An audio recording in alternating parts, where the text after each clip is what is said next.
Ethan Whitmore ripped the divorce decree out of his wife's hands and tore it in half across her chest. Then he grabbed her wrist, twisted it until her purse hit the marble floor, and hissed into her ear, "Freeze everything. Accounts cards, the apartment codes, today." Her cards scattered across the courthouse tile. Nobody moved.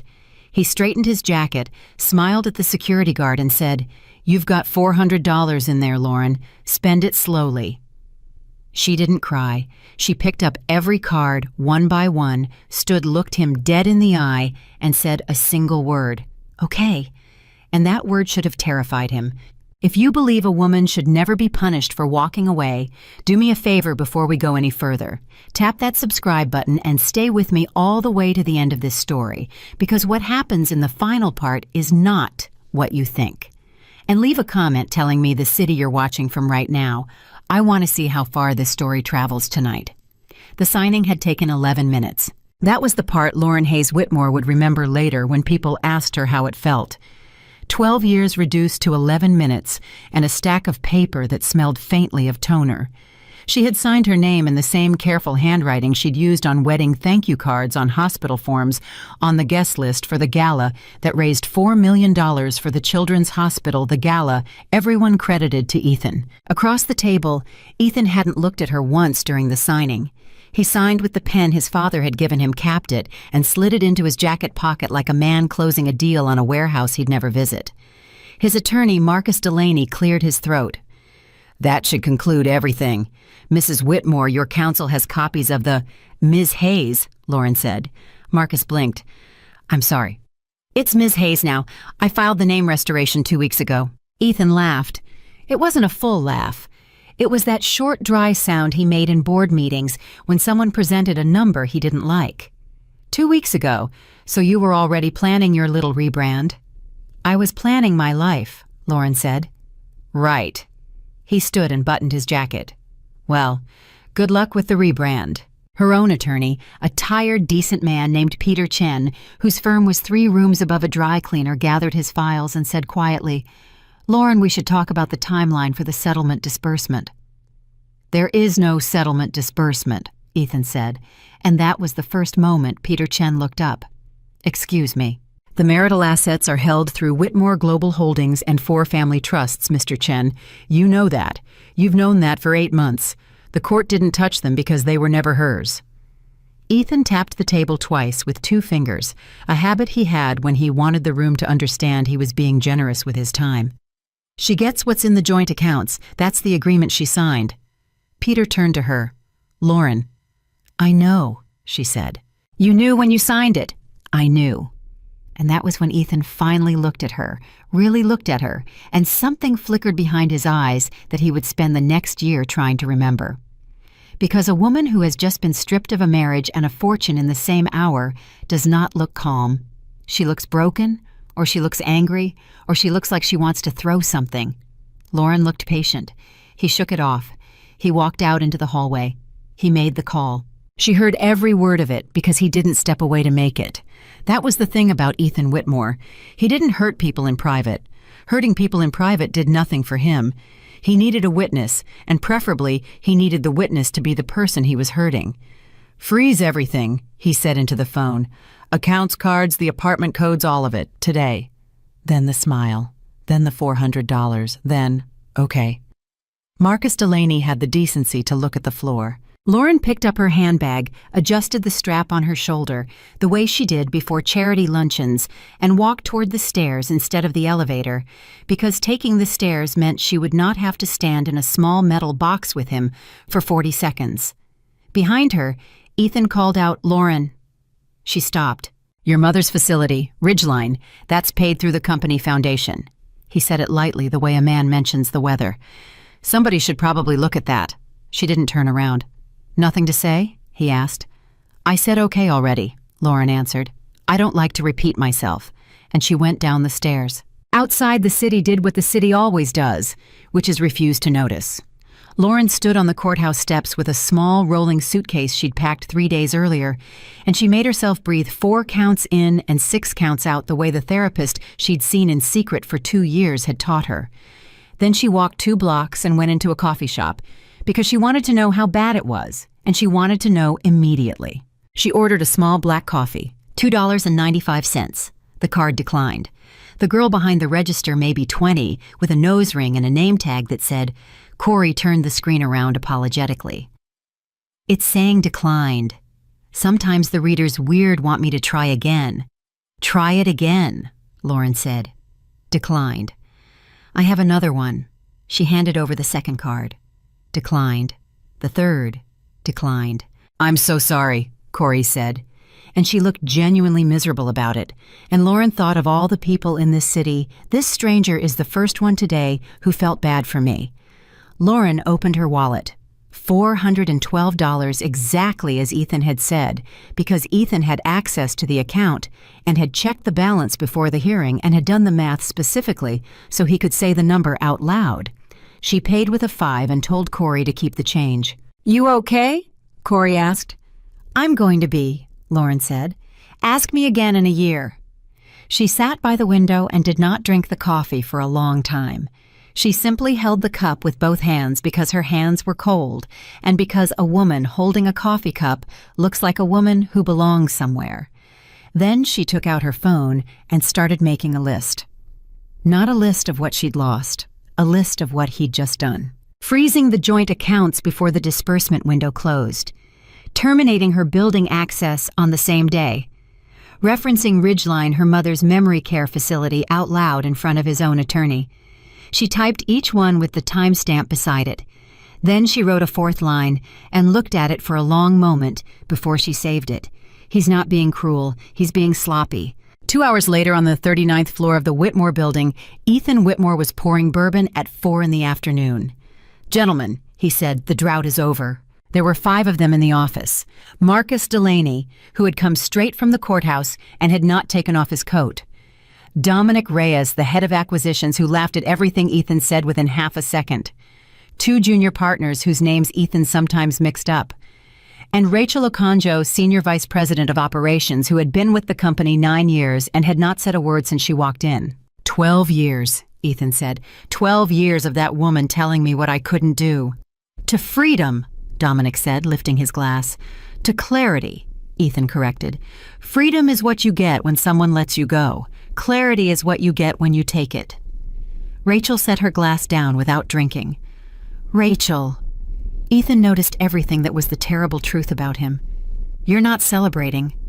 It's 4 p.m, and we have the Harbor Point lender call at 5, she said. The lender call is a formality. The lender call is with Northbridge, and Northbridge has asked for the revised cost basis 3 times. Ethan waved a hand. Then send them the cost basis. Which one? The room got very quiet. Ethan turned around slowly. Say that again. Rachel didn't flinch, and later she would tell her husband that she'd surprised herself that day. There are 2 cost basis models in the system, Ethan. The one we present and the one Walter built before he left. They're 11% apart. Northbridge is asking a specific question, and if we send the wrong document, we've told them something we can't untell.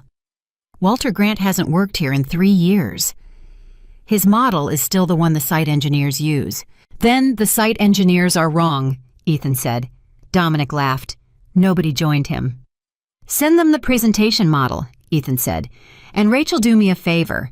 Today of all days, don't bring me a problem dressed up as a question. Rachel gathered her tablet. At the door she paused, and this was the moment that mattered, though nobody in the room understood it yet.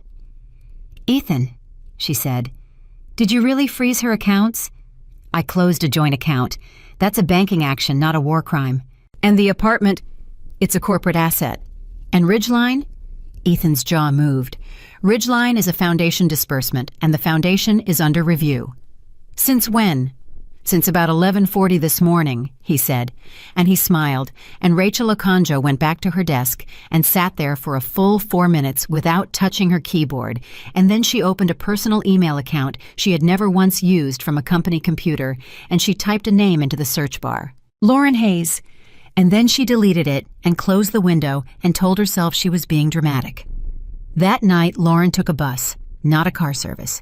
A bus out of the city 41 minutes to a town where her sister Diane had found her. A 1-bedroom above a hardware store for $1,100 a month. First month waived because the landlord's wife had breast cancer, and Lauren had once quietly gotten that woman a second opinion at a hospital that had a 6-month waiting list. Diane was standing on the sidewalk when the bus pulled in. She was 3 years older, a school nurse, and she had never once in 12 years asked Lauren for a dime. "Don't," Lauren said. "Don't what? Don't look at me like that." "I'm allowed to look at my sister however I want," Diane said, and hugged her, and Lauren let herself be held for exactly 10 seconds before she stepped back and picked up the suitcase handle. Upstairs, Diane made tea in a mug that said "World's Okayest Aunt" and sat on the floor because there was only one chair. "So how bad?" she said. $407. Jesus, Lauren. "And Ridgeline." Diane's face changed. "He wouldn't." He said it out loud in a hallway with his lawyer standing there. "That's Mom." Diane's voice cracked on the word. "That's our mother, Lauren. She doesn't even know what year it is. She calls me by the dog's name." "I know. 19,000 a month, that place. 19. Diane pressed her palms into her eyes. "I can cover maybe 2 of it. Maybe. If I don't fix the car." "You're not covering any of it. Then who is?" Lauren set down her tea. "Diane," she said, "I need you to listen to me, and I need you to not ask questions for about 60 seconds. Okay? 4 years ago, I opened an account at a credit union in Poughkeepsie under my maiden name. It's not large. It's $91,000, and every dollar of it came from consulting work I did under a contract Ethan never saw for a firm in Boston, doing exactly what I did for him for free for 12 years. It's clean. It's declared. I paid taxes on all of it." Diane's mouth opened. 60 seconds, Lauren reminded her. "Sorry. There is also a storage unit in Yonkers that I've paid on for 5 years. Cash. In it there are 9 boxes. Lauren's voice didn't change at all, and that was somehow the most frightening part. Those boxes contain every quarterly Harbor Point projection from the day the project was conceived, the original geotechnical survey, the revised geotechnical survey, the correspondence about why there was a revised geotechnical survey, and the signature page of a side letter to the Meridian Bay Partnership that does not appear in any filing Whitmore Global has ever made. Diane said nothing for a long moment. Then she said, "Lauren, what is that last one?" "That last one," Lauren said, "is the reason he's going to lose everything. You've been planning this." "No." And this was the truth, and Lauren needed her sister to hear it. "I've been documenting. There's a difference, and I need you to understand it, because if you don't understand it, nobody will. I didn't build a weapon. I built a record. For 5 years, I told myself I was building it, so that if it ever came apart, I could hand it to him and say, 'Look, fix this. I've already found it for you.' And you never handed it to him." "I tried. Twice." Lauren looked at the window. "The first time he said I was reading things I didn't understand. The second time he took my name off the foundation board." Diane sat back against the wall. "So what changes now?" "Now," Lauren said, "I stopped protecting him." Ethan Whitmore did not sleep well that first week, and he told himself it was the bourbon. On Thursday, he called a man named Gil Braddock, who had done work for the company before work that never appeared on an invoice, with an honest description. "I want to know where she's living, who she's talking to, and whether she's got money I don't know about," Ethan said. "That's 3 different jobs." "It's one job, Gil. It's her." Braddock came back 8 days later with a folder that made Ethan feel briefly wonderful. "She's in a walk-up above a hardware store in a town I had to look up. She takes the bus. She's applied for 4 jobs, all bookkeeping, all under $55,000. She got one of them at a company that services commercial HVAC. Her sister's covering some of her groceries. She's been to a food co-op twice." "A food co-op?" Ethan actually laughed. "She used to send back wine. She sold a watch." "Which one?" "Cartier. Got $1,800 for it. Place on 47th. Ethan sat back and let it settle over him like a warm bath. And if you had asked him at that moment whether he was a cruel man, he would have said no. Absolutely not. He was a man who had been provoked. "Anybody visiting her?" "Sister. And a guy once." "A guy." Ethan's tone sharpened by exactly 1 degree, And Braddock noticed because noticing was his job. Older, 70s, drove a Buick, stayed 2 hours. Name, plates came back to a Walter A. Grant White Plains. Ethan didn't move. "That means something?" Braddock asked. "No," Ethan said. "It meant something." Walter Grant had been the chief financial officer of Whitmore Global Holdings for 9 years. He had also been the only person in the company who had ever told Ethan no in front of other people, and he had done it exactly once in a conference room about a geotechnical report on a stretch of waterfront in the outer harbor. Ethan had removed him within a month cleanly with a retirement announcement and a party and a crystal bowl. "Gil," Ethan said, "I want to know every time that Buick moves." The Buick had arrived on a Tuesday, and Walter Grant had climbed the stairs slowly, one hand on the rail, because his knees were 74 years old, and the stairs did not care about his resume. Lauren opened the door before he knocked. "You look terrible," she said. "You look like a woman living above a hardware store." "Sit down, Walter." He sat in the one chair. She sat on a milk crate, and neither of them mentioned it. "I heard," he said. "Everybody heard." "I heard about your mother's facility." Lauren's hands went still. "How?" "Because Denise in accounts payable has worked there 22 years, and she has a mother too." Walter took off his glasses and cleaned them on his shirt, which was what he did instead of showing emotion. The disbursement was flagged Tuesday morning, not canceled. Flagged. Which means somebody wanted a $19,000 payment to fail and wanted to be able to say it was procedural. "That's Ethan." "That's Ethan," Walter agreed.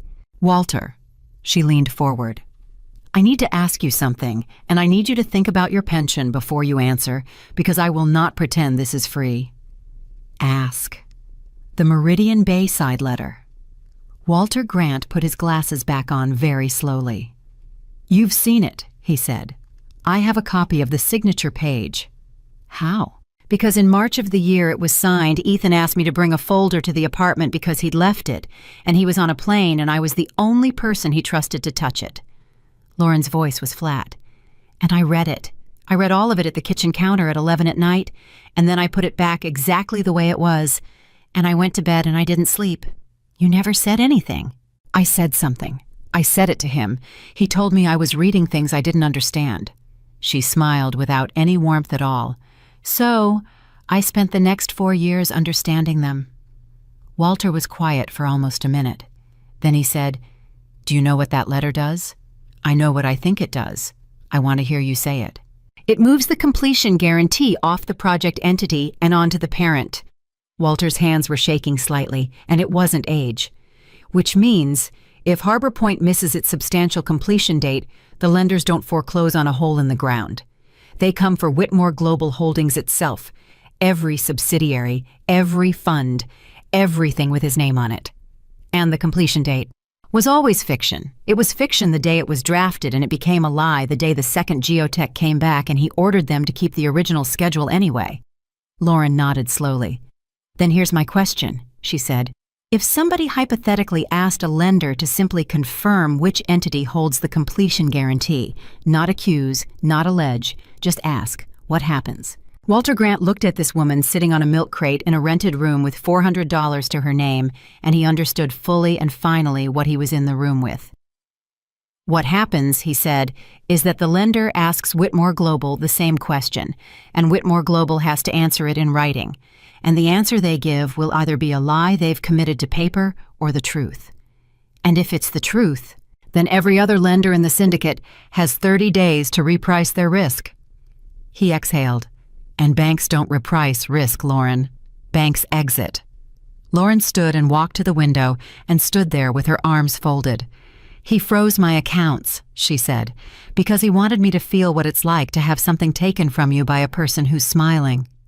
"Yes." "He put his hand on my mother's care to make sure I'd beg." "Yes." She turned around. "Walter, I want you to understand something, because you're going to be asked one day under oath what my state of mind was. I am not doing this because he hurt me. If he had taken every dollar and let my mother be, I would have gotten a job and moved on and let that building fall down on its own schedule." "Then why?" "Because he decided the only leverage worth using was an 81-year-old woman who doesn't know what year it is." Her voice finally cracked just once on the word woman, and she let it. "And a man who will do that to my mother will absolutely let a building open 6 months early with a foundation nobody signed off on. That's not two different men, Walter. That's the same man." Walter Grant sat in that chair for a long moment. Then he reached into his coat pocket and set something on the table. It was a flash drive, black, unlabeled, the kind you get free at a trade conference. 3 years I've had this in a coffee can," he said. "My wife thinks it's about a lawsuit. I told her it was about a lawsuit because I couldn't stand to tell her it was about my cowardice." Lauren didn't touch it. "What's on it?" "Everything I couldn't take with me on paper, including the email where he told me in writing on a Sunday night not to circulate the revised survey until after the closing." Walter's voice was completely steady now. He was smart about that email for about 4 sentences. Then he got angry, and he wasn't. Lauren picked up the flash drive, and in a walk-up above a hardware store with a bus schedule taped to the refrigerator and 11 days left before her mother's facility sent a second notice, she said the sentence that would eventually cost Ethan Whitmore $2.1 billion. Then let's ask the question. 3 weeks later, at 6:40 in the morning, Ethan Whitmore's phone rang. He was on a treadmill. He answered because the caller was Marcus Delaney, and Marcus Delaney did not call at 6:40. "We have something," Marcus said. "Say it." Northbridge sent a formal request for clarification on the Harbor Point completion guarantee. They want the entity confirmed in writing, signed by an officer within 10 business days. Ethan slowed the treadmill to a walk. "That's routine." "It isn't routine. Routine is a phone call to Rachel. This came from their general counsel, and it copies 2 other lenders. So somebody's doing their annual file cleanup." "Ethan," Marcus paused. "The request cites a specific document number." The treadmill stopped. "Say that again," Ethan said. "It cites a document number. The side letter. By number." Marcus's voice was careful in the way it got when he was billing $490 an hour to deliver news that would eventually require an entirely different attorney. "That document is not in any public filing. It's not in the data room. There are, by my count, 6 people alive who have seen the executed version." Ethan stood there in a room with a view of a park he had once bought an apartment specifically to look at, and for the first time in 11 years, he felt his heart in his throat. "Name the 6, he said. "You, me, Walter Grant. 2 people at Meridian Bay who are contractually silenced. And," Marcus stopped. "And," Ethan said, "and whoever notarized it." That wasn't the name Marcus had almost said, and both men knew it, and neither man said it out loud, because saying it out loud would have made it true at 6:40 in the morning on a Tuesday. Ethan hung up. He stood in his kitchen. He looked at the counter, the specific counter, the one where a woman had once stood at 11 o'clock at night, with a folder she was not supposed to open, and he had come home from a plane at 1 in the morning and found her asleep on the couch, and he had thought, without any particular feeling, that she looked tired. He had asked her about it a week later. He remembered it now with a clarity that made him sick. "You looked at the Meridian folder," he'd said. "I did. And I think you're personally guaranteeing a completion date you can't hit." And he had laughed and kissed her forehead and said the sentence that would end him. "Lauren, sweetheart, you're reading things you don't understand." He picked up his phone and called Gil Braddock. "I want everything on her," he said. "Not where she buys groceries. Everything.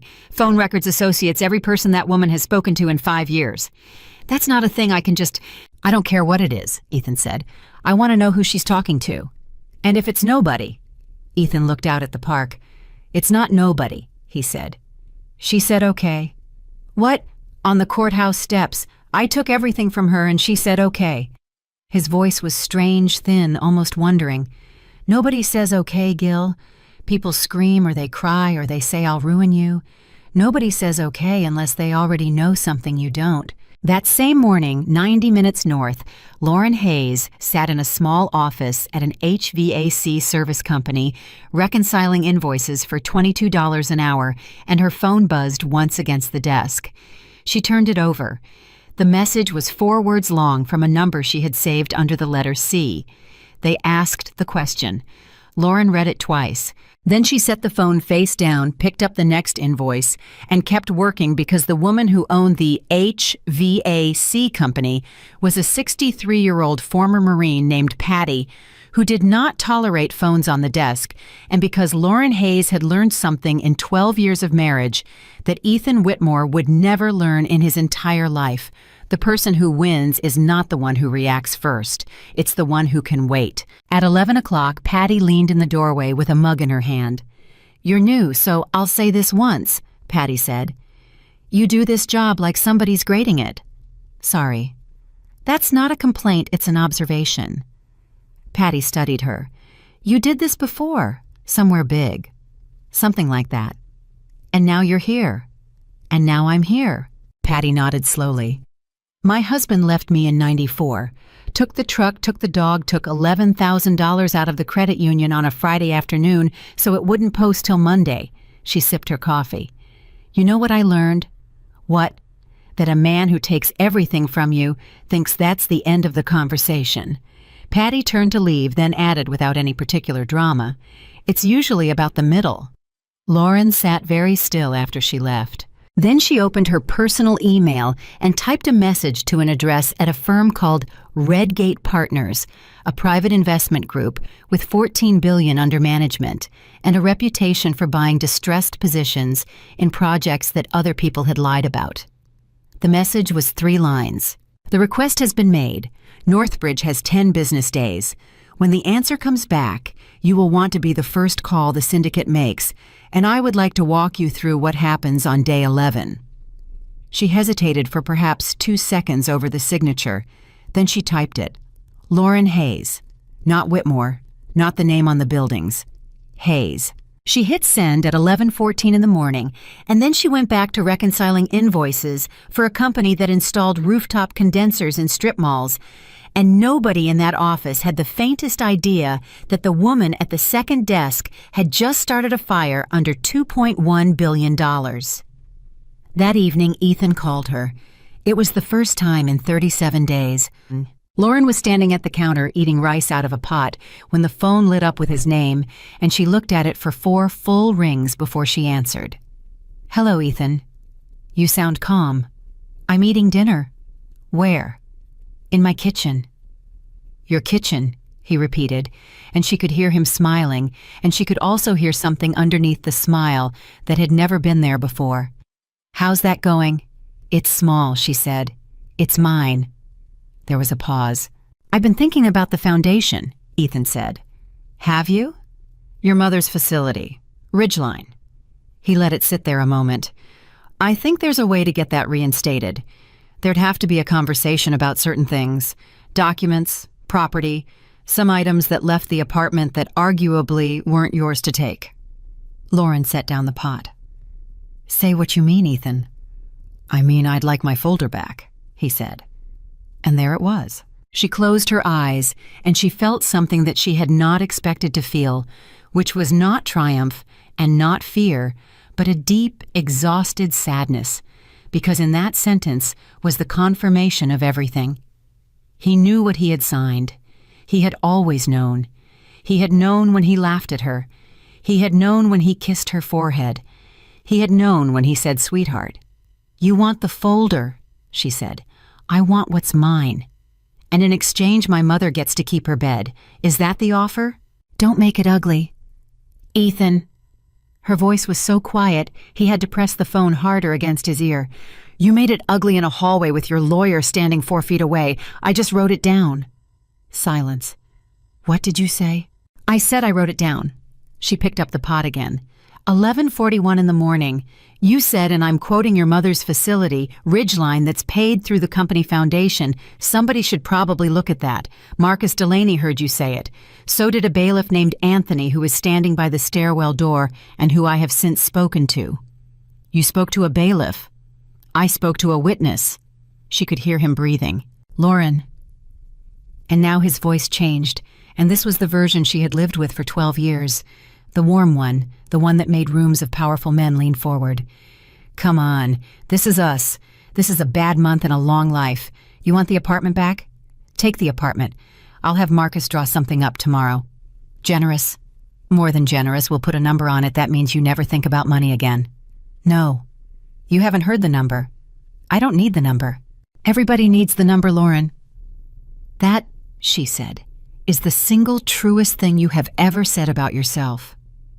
He was quiet. Then very softly, he asked the question he had come to ask, the one all the rest of it had been scaffolding for. Did you call Northbridge? Lauren looked out the window at a hardware store sign and a parking lot and a town he could not have found on a map. No, she said. And it was true. She hadn't called Northbridge. She had called a man named Corbin Hale at Redgate Partners, and Corbin Hale had called a former colleague who now sat on the credit committee at a Swiss institution that held 11% of the Harbor Point Syndicate. And that man had asked a single question in a routine Thursday meeting, and a junior analyst had gone looking for the answer, and the answer had not been where it was supposed to be. That was the whole thing. That was the entire architecture of the fall of Whitmore Global Holdings. One woman, one phone call, one question that a very smart man had spent 4 years hoping nobody would think to ask. Then who did? Ethan said. Ethan. Who did, Lauren? You did, she said. What? You did. She was surprised at how steady she sounded. You signed a guarantee you couldn't cover, you buried the survey that proved it, and you fired the only man who tried to stop you. And then this month you decided the smartest thing to do with all that exposure sitting under your name was to go out of your way to make an enemy out of the one person who had read every page of it. Silence on the line, long enough that she thought he'd hung up. You've had this the whole time, he said. Yes, 12 years. 5. Why didn't you use it? And there it was, the real question, the one that revealed everything about the man asking it. Lauren felt her throat tighten, and she let it because there was no one in the room to see. Because I was your wife, she said, and I kept thinking that one day you were going to come home and tell me you were scared, and I was going to say, I know I've got it. I've had it for years. Sit down and let me show you how we fix this. Her voice broke and she didn't hide it. I built that folder to save you, Ethan, every single page of it. I built it to save you, Lauren. And then you froze an account so I couldn't buy a cup of coffee, and you said my mother's name out loud in a hallway to watch my face. Lauren, listen to me. 10 business days, she said. What? Northbridge gave you 10 business days to confirm which entity holds the completion guarantee. In writing, signed by an officer. She wiped her face with the back of her hand. You have 3 choices, and I want you to hear all 3 from me before you hear them from a lawyer who charges you $500 an hour to be less honest. You can tell them the truth, and every bank in that syndicate reprices you inside 30 days. You can lie in writing and put a federal signature on it, or you can say nothing and let the 10 days run out and default on a documentation covenant, which triggers a review clause in Section 9 that I don't think you have read since the day you signed it. She could hear him sitting down. She actually heard the chair. Ethan, she said, and she was gentle now. And that was the worst part, because gentleness from her had once been the safest place in his life. There isn't a version of this where you win. There's only a version where you finally tell the truth and salvage something. That's it. That's the whole menu. And you'd do that. His voice was hollow. You'd take everything I built. I'm not taking anything, Lauren said. I'm just not carrying it for you anymore. She hung up. She stood in that kitchen for a long time with her hands flat on the counter. Then her phone buzzed one more time. Not Ethan. The number saved under the letter C. Northbridge got an answer. 22 minutes ago, signed by an officer. Lauren stared at the screen. She typed back with hands that would not stay still. Which answer? 3 dots appeared. Disappeared. Appeared again. Lauren, it wasn't Ethan who signed it. She frowned. Then who? The reply came and she read it, and she set the phone down on the counter very carefully, the way you set down something that might go off. Rachel Okonjo, Senior Vice President of Operations. And she didn't just confirm the entity. She attached the revised geotechnical survey, all 90 pages of it, to the entire syndicate. At 11:40 that night, Ethan Whitmore was standing in his own living room with a phone in each hand, and neither one of them was telling him anything he wanted to hear. Say it slower, he said. "There's no slower version," Marcus Delaney said. "Rachel Okonjo answered the Northbridge request at 9:04. She signed it as an authorized officer, which she is. She confirmed the completion guarantee sits with the parent, which it does. And then she attached the revised geotechnical survey as supporting documentation. To Northbridge. To the distribution list. Ethan, the distribution list is the entire syndicate, 11 institutions, plus counsel for 4 of them." Ethan set the second phone down on the counter because his hand had started shaking and he did not want to hear it rattle. "Pull it back. You can't pull back an email to 11 banks. Then call them. Call every one of them and tell them it was sent in error. Tell them it's an unverified draft. Tell them the survey is a fake." Marcus's voice went flat. "Is that the instruction? Because I want to be very clear with you about what I'm allowed to write down and what I'm not." Ethan didn't answer. "That's what I thought," Marcus said. "Get some sleep. Tomorrow's going to be long." 20 minutes later, Ethan called Rachel Okonjo's cell. She picked up on the second ring, which somehow made it worse. "You destroyed 9 years of work in a single click," he said. "Good evening to you too." "Do you understand what you did?" "Better than you do," Rachel said. "Which is the whole problem, Ethan, and it's been the problem for about 4 years. You're finished, you know that. You're finished in this city." "Maybe. Maybe that's your answer. Maybe. My answer is that at 9:04 tonight, I stopped being the person who has to lie awake wondering when it lands on me," she said. "You want to talk about what I destroyed? Fine, let's talk about what you asked me to send instead. I asked you to send the presentation model. You asked me to answer a legal request for a specific document with a marketing deck." Her voice didn't rise once. That was what he'd remember later. "And I said which cost basis, and you told me not to bring you a problem dressed up as a question." "So this is personal." Rachel actually laughed. "No, this is the least personal thing I have ever done in my life. If it were personal, I'd have gone to a reporter. I went to the lender. That's the difference between revenge and doing your job, and you've never been able to tell them apart. I want your badge on my desk by 8. "I mailed it," Rachel said, "along with a letter to the board, a letter to outside counsel, and a copy of everything to my own attorney, who is very good and who I have been paying out of pocket since March. Good night, Ethan." She hung up first. He stood there for a long time, and then he did something he had not done in 11 years. He called his father's old chairman, a 79-year-old man named Gordon Ray, who had put the first $8 million into Whitmore Global when Ethan was 31 and unbearable. "It's late," Gordon said. "I need you on my side tomorrow." "Ethan." A pause. "I've had the survey in my inbox for 2 hours, so have the other 6 directors." Ethan's mouth went dry.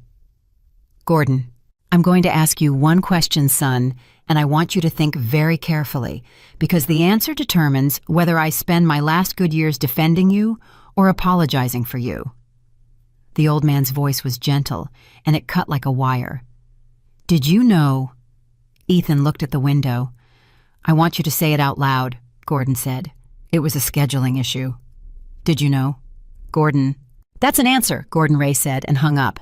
And that was the moment Ethan Whitmore understood that the man who had walked him down the aisle at his own father's funeral was gone. At 6:15 the next morning, 90 minutes north, Lauren Hayes was sitting on the edge of a bed she had bought secondhand, reading the same 6 words for the 9th time. Rachel Okonjo, Senior Vice President of Operations. She called the number saved under C. Corbin Hale picked up immediately, which told her he hadn't slept either. "You didn't do this," he said. "No." "You're sure?" "Corbin. I've never spoken to Rachel Okonjo in my life. I've been in a room with her maybe 4 times, all of them at parties, all of them for about 90 seconds. "Then we have a problem." "Say it." "The problem is that this is now a public collapse instead of a controlled one." He was walking. She could hear it. 48 hours ago, we had a quiet question sitting in a lender's inbox and a very orderly path to a negotiated restructuring in which certain people who behaved badly get removed and certain assets change hands, and nobody has to explain anything to a grand jury. That's gone. As of 9:04 last night, 11 institutions are all reading the same 90 pages at the same time, and 11 institutions reading the same 90 pages at the same time is not a restructuring, Lauren. It's a stampede. And a stampede hurts who? Everyone. He stopped walking. Including potentially you. Lauren closed her eyes. Say the rest of it. The rest of it is that the second this becomes a fight, the first thing his lawyers will do is stop defending the project and start attacking the source. And you're the source, not Rachel. Rachel had authority. Rachel had a signature. Rachel sent a document she had lawful access to. You're a former spouse with a storage unit. I paid for that storage unit with my own money. I know. For 5 years. Lauren. His voice softened, and she hated that more than the rest of it. I'm not saying you did anything wrong. I'm saying that a man with $2.1 billion on fire is about to go looking for somebody to burn, and the fastest, cheapest, most emotionally satisfying target available to him is the woman he already believes he owns. She sat with that. How long do I have? She said. Before what? Before he files something. Corbin Hale was quiet for exactly the length of time it takes an honest man to decide to be honest. 2 days, he said. Maybe 3. He'll want it in front of a judge before the board meets. At 7:50 that morning, the phone rang again, and it was not Corbin. Is this Lauren Hayes? Speaking. This is Angela Ruiz. I'm the admissions director at Ridgeline Memory Care. I'm calling about your mother, Eileen. Lauren stood up so fast the room tilted. Is she all right? She's fine. She's absolutely fine. She had oatmeal this morning and she told our aide her hair looked ridiculous, which for Eileen is a very good day. A breath. I'm calling because the July disbursement didn't clear, and now August has been flagged as well, and our policy is that after 2 cycles, I have to send a formal notice to the responsible party and to the state. How long does the notice give me? 14 days from issue. And Ms. Hayes, I want to be straight with you because I've been doing this 19 years, and I've watched families get destroyed by people being polite instead of clear. Angela's voice dropped. The notice hasn't gone out yet. It's sitting on my desk. I can hold it until Monday. I cannot hold it past Monday because after Monday it stops being a kindness and starts being my license. Lauren pressed her hand flat against the wall. 38,000, she said. 2 months. 38,100. Angela, does she know? Does she know what, honey? Does she know that anything's wrong? There was a pause on the other end that lasted about 2 seconds and cost Lauren more than the 12 years had. She asked about you yesterday, Angela said. She called you Diane, but she was asking about you. She wanted to know if the one with the serious face had eaten. Lauren put her hand over her mouth. Monday, she said when she could. Monday. At 9:10, Ethan Whitmore walked into his own headquarters and understood before he reached the elevator that something had changed in the building. Nobody looked up. That was all. Nobody did anything. Nobody said anything. 26 people on the ground floor and the lobby desk and the coffee cart, and every single one of them found a reason to be looking somewhere else, and Ethan rode up 39 floors with his jaw locked so tight it ached. Dominic Reyes was waiting outside his office. How bad? Ethan said. Northbridge pulled the standby facility at 8. That's $400 million. 415. And Halloway Trust just asked for a meeting, which is a nice way of saying they want to look at us while we answer. Fine. Set it. There's one more thing. Dominic's throat moved. 3 of the site engineers didn't come in. They what? They didn't come in. Not sick. Their supervisor called, and 2 of them said they'd been advised by counsel not to be on that site until the survey question is resolved. Advised by counsel? Ethan's laugh had no air in it. Since when do concrete guys have counsel? Since 90 pages of geotech went out to 11 banks with their names in the appendix, Dominic said, and then quieter. Ethan, their names are in the appendix. They signed the observations. If that building has a problem, they're on the paper. And there it was, the thing Ethan had never once considered in 4 years, laid out by a man he'd hired mostly for his laugh. Other people were on the paper, too. At 10:20, Gil Braddock called with what he thought was good news. Storage unit, he said. Yonkers. Rented under Hayes, paid cash 5 years running Unit 229. Ethan sat down slowly. How big? 10 by 10. Manager says she comes maybe twice a year, stays an hour, leaves with nothing. Stays an hour and leaves with nothing. That's what he said, which meant she wasn't storing things there. She was reading there. She had been sitting inside a 10-by-10 metal box in Yonkers twice a year for 5 years, going through his life page by page and then locking it and going home and making him dinner. Ethan felt something crawl up the back of his neck. What else? The Buick, Walter Grant. He's been out twice more, and here's the piece you'll want. Braddock paused for effect, because he always did. Grant's got a wife with a heart condition, and he's on your company retiree health plan. That plan is administered by a subsidiary you control. Ethan didn't say anything. I'm not telling you to do anything, Braddock said. I'm telling you what's true. I understand what you're telling me. There's one more. The bailiff. What bailiff? Anthony Serrano, courthouse security, 22 years. She contacted him 3 weeks ago. He gave a statement to her attorney about what he heard in the hallway on the day of the signing. Ethan closed his eyes. She had told him that on the phone. She had told him plainly, and he had heard it as a bluff, because in 12 years, Lauren Hayes had never once said something she couldn't back, and he had somehow still filed her under bluff.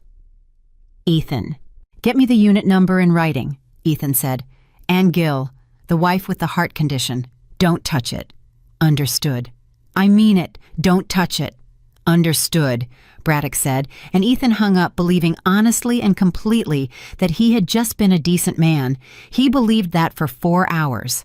At 2:15 that afternoon, Walter Grant's phone rang in his kitchen in White Plains, and the voice on the other end was a very pleasant young woman from a benefits administration company.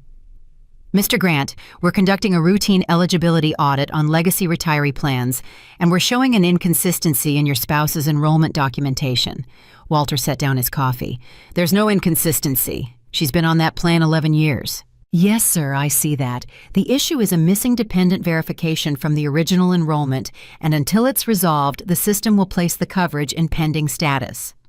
Pending status, which means claims won't process during the review period. And how long is the review period? Typically 90 days, sir. Walter Grant, who was 74 years old and had run the finances of a company worth billions, stood in his kitchen and did arithmetic he had never wanted to do. His wife's cardiologist, the device check every 60 days, the 2 medications that ran $1,100 a month without the plan. Who ordered the audit? He said. I'm sorry. It's a simple question. Somebody flags an 11-year-old enrollment on a Thursday afternoon. Who?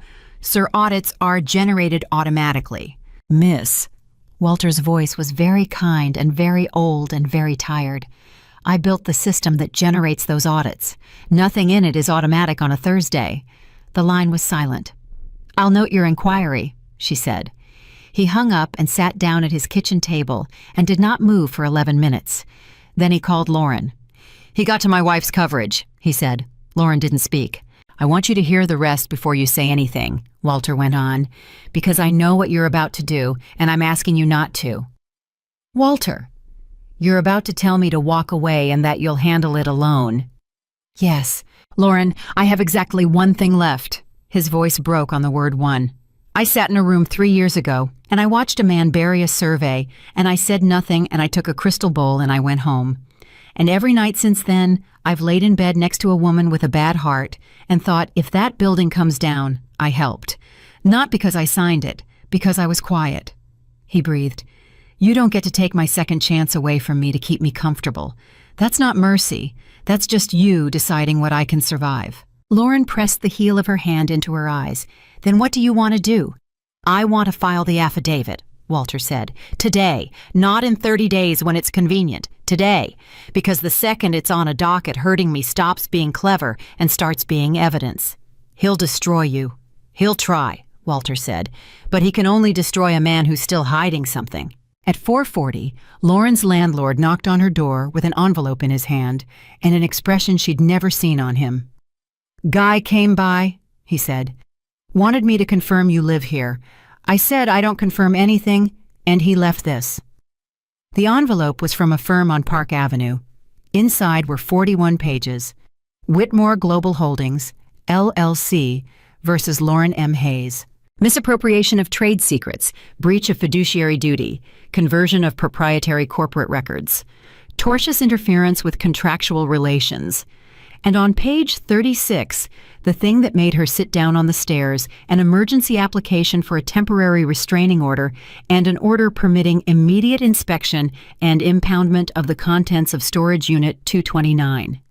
Hearing set for Monday, 9 a.m. Monday, the same Monday. She sat on those stairs with 41 pages in her lap and understood with a clarity that made her almost admire him exactly what he had done. He had put her mother and her evidence on the same day. She called Peter Chen. "I've been served." "I know. I got it 40 minutes ago and I've read it twice." Peter sounded like a man running up a flight of stairs. "Lauren, I have to be honest with you about something and I have to do it fast." "Go." "I do wills, real estate closings, and small business incorporations. I took your divorce because your sister asked me to, and because I thought I was helping a woman get out of a bad marriage." He exhaled. "This is federal-adjacent commercial litigation against a firm that has 41 lawyers on this one filing. I will absolutely stand next to you Monday morning, and I will fight for you, and I want you to understand that I am not the right person, and that a real one would tell you that." Lauren almost smiled. "You just did tell me that. I'm telling you because we've got 72 hours. What do we need? 3 things. 1, a declaration explaining where every document came from and how you got it. And Lauren, if there's one page in that unit you took from a locked drawer, I need to know now, not Monday." "There isn't." "Say it like a lawyer." "Every document in that unit came to me either as a spouse with authorized access to shared household files, or was provided to me voluntarily by a former officer of the company, or was obtained from public filings." She recited it evenly. "I have never accessed a company server. I have never used a company credential. I have never taken a physical document from that building." Peter was quiet a beat. "You've said that before." "I've said it to myself for 5 years every night before I let myself sleep." "Okay, 2, we need Walter Grant on paper before Monday." "He's filing tomorrow." "He's what, bon moi?" "He called me this afternoon and told me he was going to." "Lauren, that's—" Peter stopped. "That's very good. What's 3? 3 is $38,100 for a memory care facility by Monday because I read the exhibit list and their own filing mentions the foundation disbursement." His voice hardened. "They put it in their own papers, Lauren. They cited the suspension of your mother's funding as evidence that you had a financial motive to steal." Lauren's hand tightened on the railing until her knuckles went white. "Say that again." "They used your mother as a motive. They put it in writing. They put it in writing." And there it was, the second gift Ethan Whitmore gave her that week, without ever meaning to. "Peter," she said, "how fast can you get that exhibit in front of a judge with a bailiff's sworn statement stapled to it?" At 7 that evening, Diane came over with a grocery bag and found her sister sitting on the floor with 41 pages spread out around her in a half circle. "Tell me," Diane said, "he's suing me." "For what?" "For everything I've got, which is a milk crate and a used bed." "That's not a lawsuit, that's a tantrum." "It's both," Lauren said. "And it works, Diane. That's the part people don't understand about men like him. It doesn't have to win. It just has to exist. The second there's a case with my name on it, every serious person who might have hired me or listened to me or stood next to me has a very good reason to wait and see." Diane sat down on the floor across from her. "How much for Mom?" $38,100. "I've got $4,000 in savings and a car worth maybe $6,000. "You're not selling your car. Lauren, you are a school nurse in a town with no bus line, and you are not selling your car." Lauren's voice cracked. "I will let you do a lot of things for me, not that." "Then what?" Lauren looked at the papers on the floor for a long moment. "There's $91,000 in Poughkeepsie. Then use it. If I use 38 of it on Monday, I have 53 left to fight 41 lawyers who bill more than that in 9 days." She laughed, and it wasn't a good laugh. "That's not a war chest, Diane. That's a countdown." "And if you don't use it?" Lauren didn't answer. "Say it. If I don't use it, they move her."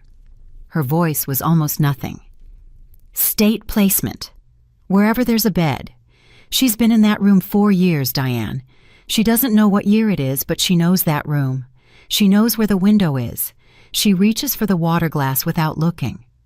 Diane put her hand over her mouth. There's no version where I don't use it, Lauren said. I just needed to say the numbers out loud so I'd stop pretending there was. At 8:15, her phone lit up with a number she didn't recognize. Miss Hayes, my name is Rachel Okonjo. Lauren stood up off the floor. I know who you are, she said. I imagine you do. A pause. I've been sitting in my car for about 40 minutes trying to decide whether to make this call. Why? Because I've spent 4 years telling myself I was one of the good ones, and I'm about to find out if that was true. Rachel's voice was steady but thin. Ms. Hayes, I need to tell you something that nobody else alive knows except 2 lawyers and my husband, and once I tell you, you'll understand why I did what I did on Wednesday night, and you'll also understand why I'm in a great deal more trouble than you are. Go ahead. The Meridian Bay side letter, Rachel said. The executed original. The one with the completion guarantee. What about it? I notarized it. Lauren didn't move. Say that again. 9 years ago, I was 31 years old, and I was an operations analyst who'd gotten her notary commission because our office manager retired and somebody had to do it, Rachel said.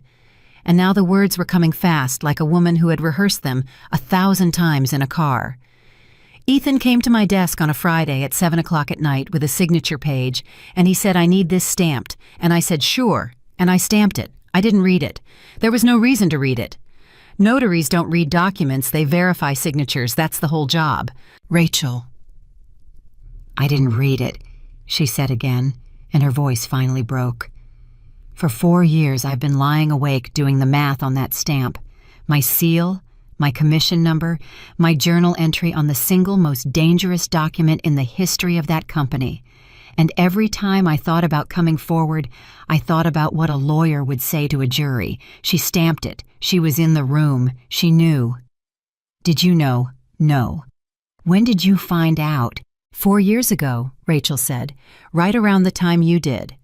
Lauren sat down on the bed. How do you know when I found out? There was a silence on the line, and then Rachel Okonjo said the sentence that changed everything. Because in March of that year, Ethan called me at 11:40 at night from an airplane phone and told me to check whether the Meridian folder had been moved off his desk at the apartment. And I said I had no way to know that. And he said my wife brought it to me, and I want you to note the time she picked it up and the time she brought it back. Lauren's ears were ringing. He had it timed. Lauren's ears were... He had it timed, Rachel said. I wrote it in an email to myself that night because it frightened me, and I still have that email and the subject line is the date. He knew I read it.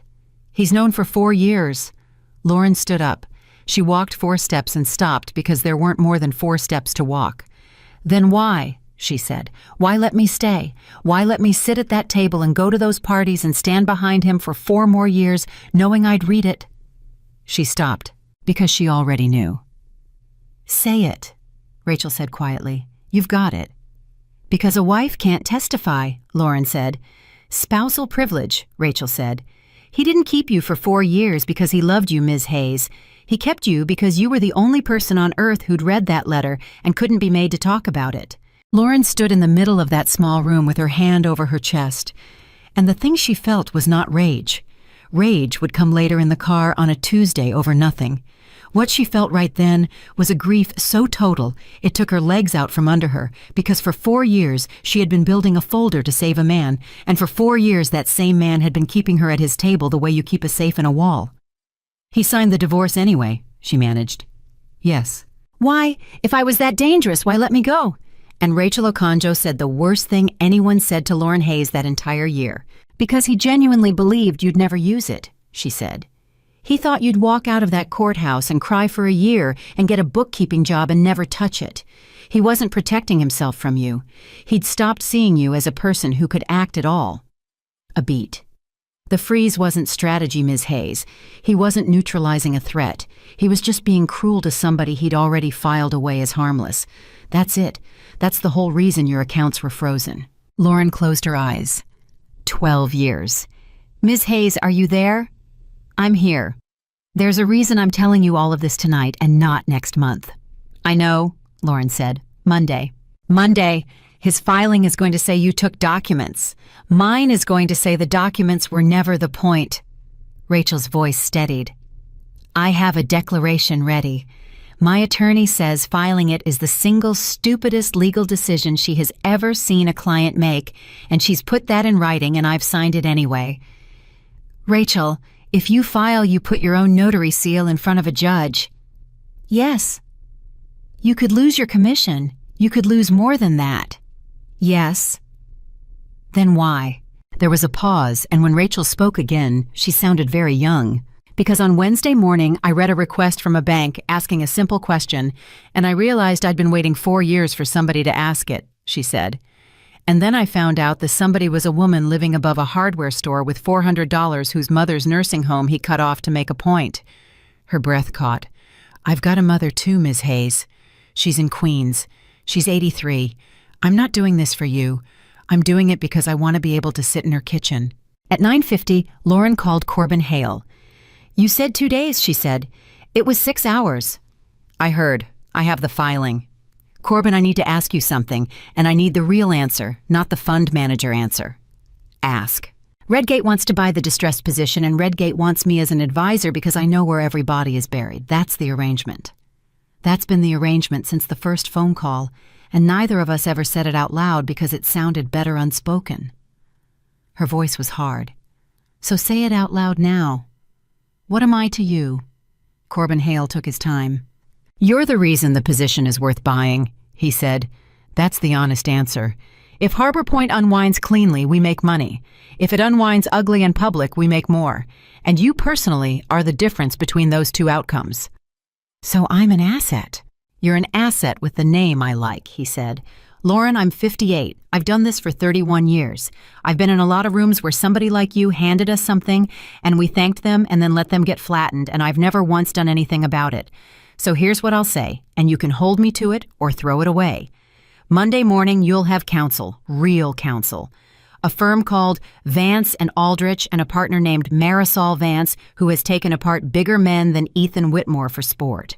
I can't afford... It's on our tab, and it's not a favor because I want you to be able to say under oath that no one bought your testimony. So the engagement letter is going to say something very specific. It's going to say Redgate is funding your defense with no right to direct it, no right to review your statements, and no clawback. He paused. My general counsel called that letter, and I'm quoting professional malpractice with a bow on it. I signed it an hour ago. Lauren sat down. Why? Because I read the paragraph about your mother, Corbin said, and for the first time in 6 weeks his voice wasn't a fund manager's at all. They put a memory care patient in a pleading as a motive, Lauren. 41 lawyers touched that document, and not one of them said maybe we don't. He let it sit. I've spent 30 years telling myself finance is immoral. That paragraph is the first thing I've read in a decade that made me want to lose money on purpose. At 6 the next morning, Ethan Whitmore woke to 18 missed calls and understood before he'd read a single one that Walter Grant had filed. The affidavit was 9 pages. It was not angry. That was the thing that took him apart. It was the flattest, driest, most patient document Ethan had ever read, written by a man who had spent 40 years making numbers behave, and paragraph 6 said this. On or about the 14th of that month, following receipt of the revised geotechnical findings, I recommended in writing that the substantial completion date be extended by not less than 11 months. I was instructed by Ethan Whitmore in writing not to circulate the revised survey to the lender group prior to the closing. I retained that instruction. It is attached hereto as Exhibit C. Exhibit C was 141 words long. Ethan read it standing up. Then he sat down on his own floor in a $9,000 suit in an apartment with a view of a park he'd bought an apartment to see, and he read it again. Walter, don't be a coward about this. Nobody circulates anything until we close. If the soil is bad in November, it will still be bad in February, and in February it's somebody else's problem. Sit on it. He had written that at 11 at night on a Sunday 3 years ago, and he could not remember doing it. That was the part that broke something in him. He couldn't remember. It hadn't been a decision. It had been a Sunday. At 7:40, Marcus Delaney called. 2 things, Marcus said.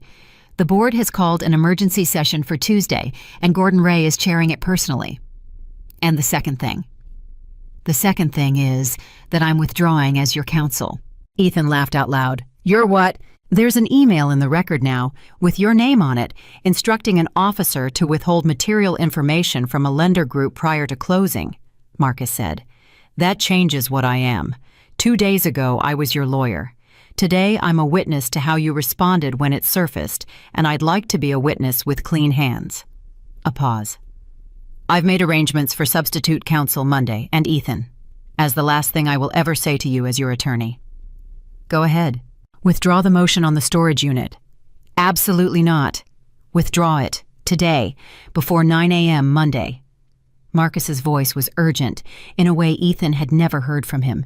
You are about to walk into a courtroom and ask a judge for permission to seize a woman's boxes on the same morning her mother's care runs out, and your own pleading explains the connection. Do you understand what that looks like from the bench? It looks like a company protecting its property. It looks like a man reaching across a courtroom to grab somebody's mother, Marcus said. Goodbye, Ethan. At 8:55 on Monday morning, Lauren Hayes walked into a courthouse for the second time in her life, wearing the same coat she'd worn out of it in June, and she was not alone. Peter Chen was on her left, holding a banker's box with both arms like a man carrying something hot.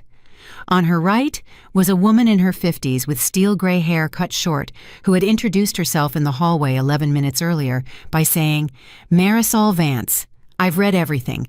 Don't speak unless I touch your arm. Behind them, in the third row, sat Walter Grant in a suit that no longer fit him, and Rachel Okonjo with her attorney and Diane, who had taken a personal day she could not afford. And at 7 that morning, Lauren had wired $38,100 to Ridgeline Memory Care from an account in Poughkeepsie, and had stood in a parking lot afterward and cried for exactly 90 seconds, and then wiped her face and gotten on a train. Ethan came in at 9:02 with a lawyer he had met the previous evening. He did not look at her. That was the first thing that surprised her. In 12 years, Ethan Whitmore had never been in a room with her, and not looked at her because looking at her had always been part of how he arranged the room. He looked at the table. The judge was a small, unhurried woman named Priya Raghavan, who had been on that bench for 19 years, and she began by saying she had read everything, which is the sentence lawyers most fear and most hope for. Counsel for the movement, she said. You've asked me for immediate impoundment of the contents of a private storage unit. Walk me to it. Ethan's new lawyer stood and gave a very competent 4 minutes about proprietary records and irreparable harm. Judge Raghavan listened without moving. Then she said, Paragraph 41. The lawyer stopped. Your Honor, Paragraph 41 of your own application, she said. You cite the suspension of a foundation disbursement to a memory care facility as evidence of the respondent's financial motive. Yes, Your Honor, that goes to Tsao, who suspended it. The courtroom got so quiet that Lauren could hear the clock. I'm sorry, Your Honor. It's not a complicated question, Judge Raghavan said. Your client's papers argue that this woman had a financial motive to steal because her mother's care was cut off. I'd like to know who cut it off. The lawyer looked down at 41 pages he had received 19 hours earlier, and behind him at the table, Ethan Whitmore finally lifted his head and looked across the aisle at his ex-wife for the first time in 71 days. Lauren didn't look away. Your Honor, his lawyer said carefully, the foundation placed the disbursement under review as part of a general audit. On what date? I'd have to confirm. I have it, Marisol Vance said, standing. 11:41 a.m., same day as the decree. And, Your Honor, I have a sworn statement from a court officer employed in this building who was standing approximately 4 feet away when Mr. Whitmore announced his intention to do it in this courthouse in a stairwell corridor on the 4th floor. Judge Raghavan set down her pen. Mr. Whitmore, she said, stand up. He stood. I'm not going to ask you a question because you have counsel, and I'm not in the business of harvesting admissions from the bench, she said. I'm going to tell you what happens now. Your application for immediate impoundment is denied. Your request for a temporary restraining order is denied. Instead, I'm ordering that the contents of Unit 229 be inventoried and preserved under supervision of a neutral custodian appointed by this court, with copies to both parties and to no one else. Your Honor. I'm not finished. Sheriff's deputy and the custodian will proceed there directly from this courtroom today, and both counsel may attend. And Mr. Whitmore. She looked at him over her glasses. If I learn that anything in that unit was interfered with between the filing of this application and the execution of that order, I will make it the most interesting week of your life. The gavel came down at 9:41. At 1:19 that afternoon, a court-appointed custodian named Howard Pike cut the lock on Unit 229 in Yonkers, while a sheriff's deputy stood beside him, and Marisol Vance stood beside her, and Ethan's lawyer stood 8 feet back with his phone in his hand. Lauren watched the door roll up. She had been in that unit 9 days before the divorce, and she knew exactly what was in it. 9 boxes stacked 3 across and 3 high against the back wall, labeled with years in her own handwriting. Howard Pike stepped inside with a clipboard. Then he stopped. He stood there for what felt like a very long time, and then he turned around and looked at the deputy, and then at Marisol Vance, and then at Lauren. "Ma'am," he said, "how many boxes did you say 9? "Ma'am," Howard Pike said, "there aren't any." Marisol Vance did not move for 3 seconds, and in 19 years of practice, 3 seconds was the longest she had ever taken. "Mr. Pike," she said, "define none." Howard Pike stepped back out into the corridor with his clipboard hanging at his side. "I mean, the unit's empty. There's a broom against the back wall and about 100 dust marks on the floor in a 3x3 pattern, which tells me there were boxes in there at some point, and there aren't now." Ethan's lawyer, a man named Curtis Yao, who had been handed 41 pages 19 hours earlier and was now watching his career get interesting, put his phone to his ear and started walking away fast. "Curtis," Marisol said, "where are you going?" "I'm calling my client." "You're calling the court." "I'm calling my client and then the court." "Reverse it," Marisol said, "or I will put in a declaration tonight that opposing counsel left the site of a court-ordered inventory to speak privately with a party before notifying the judge, and I will read it out loud on Wednesday in a voice that carries." Curtis Yao stopped walking. Lauren hadn't said anything at all. She was standing in front of an open 10x10 metal room, looking at a floor she knew at 9 perfect rectangles of clean concrete, surrounded by 5 years of grit, and the sound in her ears was not thought. It was a high, flat ringing. "Ms. Hayes." The sheriff's deputy, a heavy-set man in his 40s named Alvarez, spoke gently, which was somehow worse. "When were you last here?" "May. Of this year, May 10th, before any of this. And you're sure about what was in it?" 9 boxes, Lauren said. 3 across 3 high against that wall. I labeled them by year in marker. The top left one had a coffee ring on the lid because I set a cup down on it in the 2nd year. Howard Pike looked back into the unit. "There's a coffee ring on the floor," he said. Nobody laughed. "Don't say another word," Marisol said quietly and touched Lauren's arm. At 1:31, Curtis Yao got through to Ethan Whitmore, and Ethan listened to 20 seconds of it and then said the single stupidest sentence of his entire life, which was, "That's the best news I've had in a month." "Sir, I want to be careful about how we characterize it as theft. Characterize it as destruction of evidence." She emptied a storage unit after being served with an application to inspect it, Curtis. "Do you understand what that does?" "I understand exactly what it does, which is why I'd like to slow down." "Slow down." Ethan actually laughed. "Curtis, 48 hours ago, I was a man with a bad geotechnical report.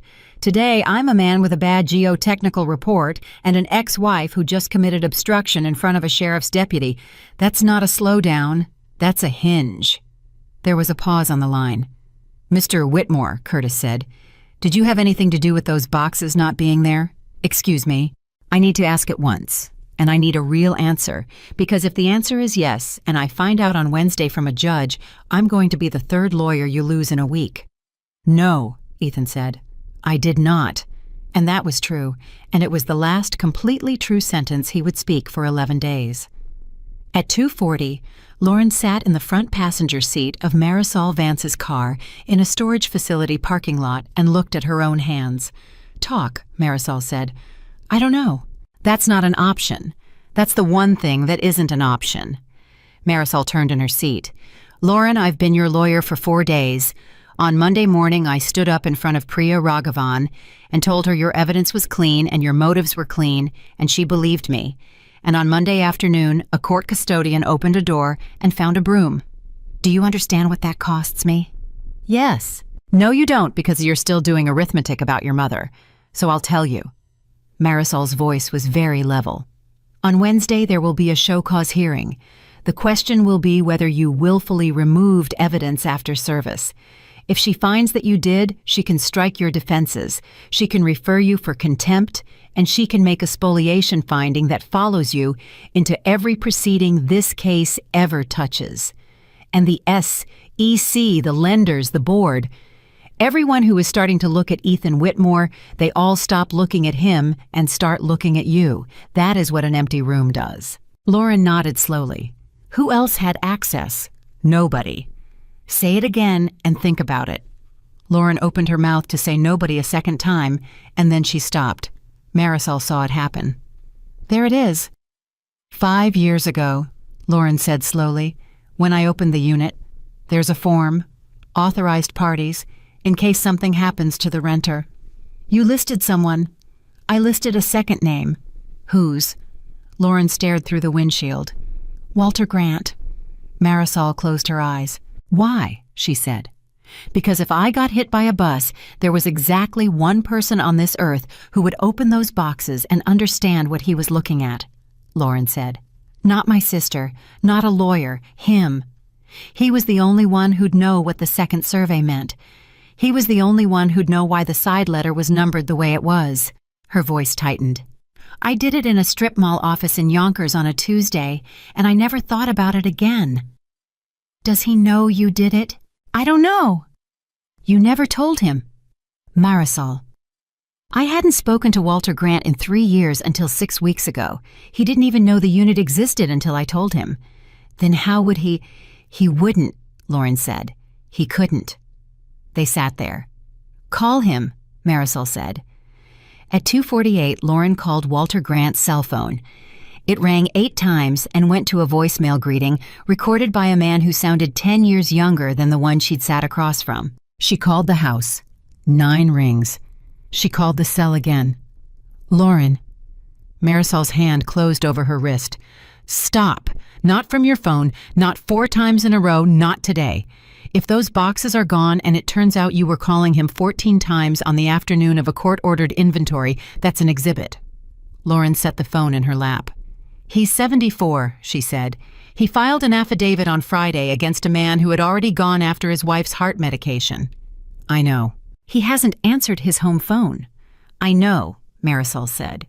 We're going to do this the right way, which means we're going to be slow and careful, and it's going to feel like nothing is happening. Can you do that? No. Good. At least you're honest.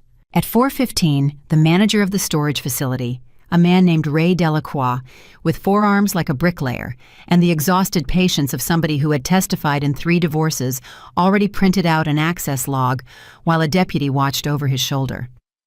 System logs every code entry, he said. Gate, then the building door, then the floor. Show me the last 90 days, Alvarez said. Ray scrolled. May 10th. That's her 3 hours. 3 hours, Curtis Yao said sharply. People read in there, Ray said.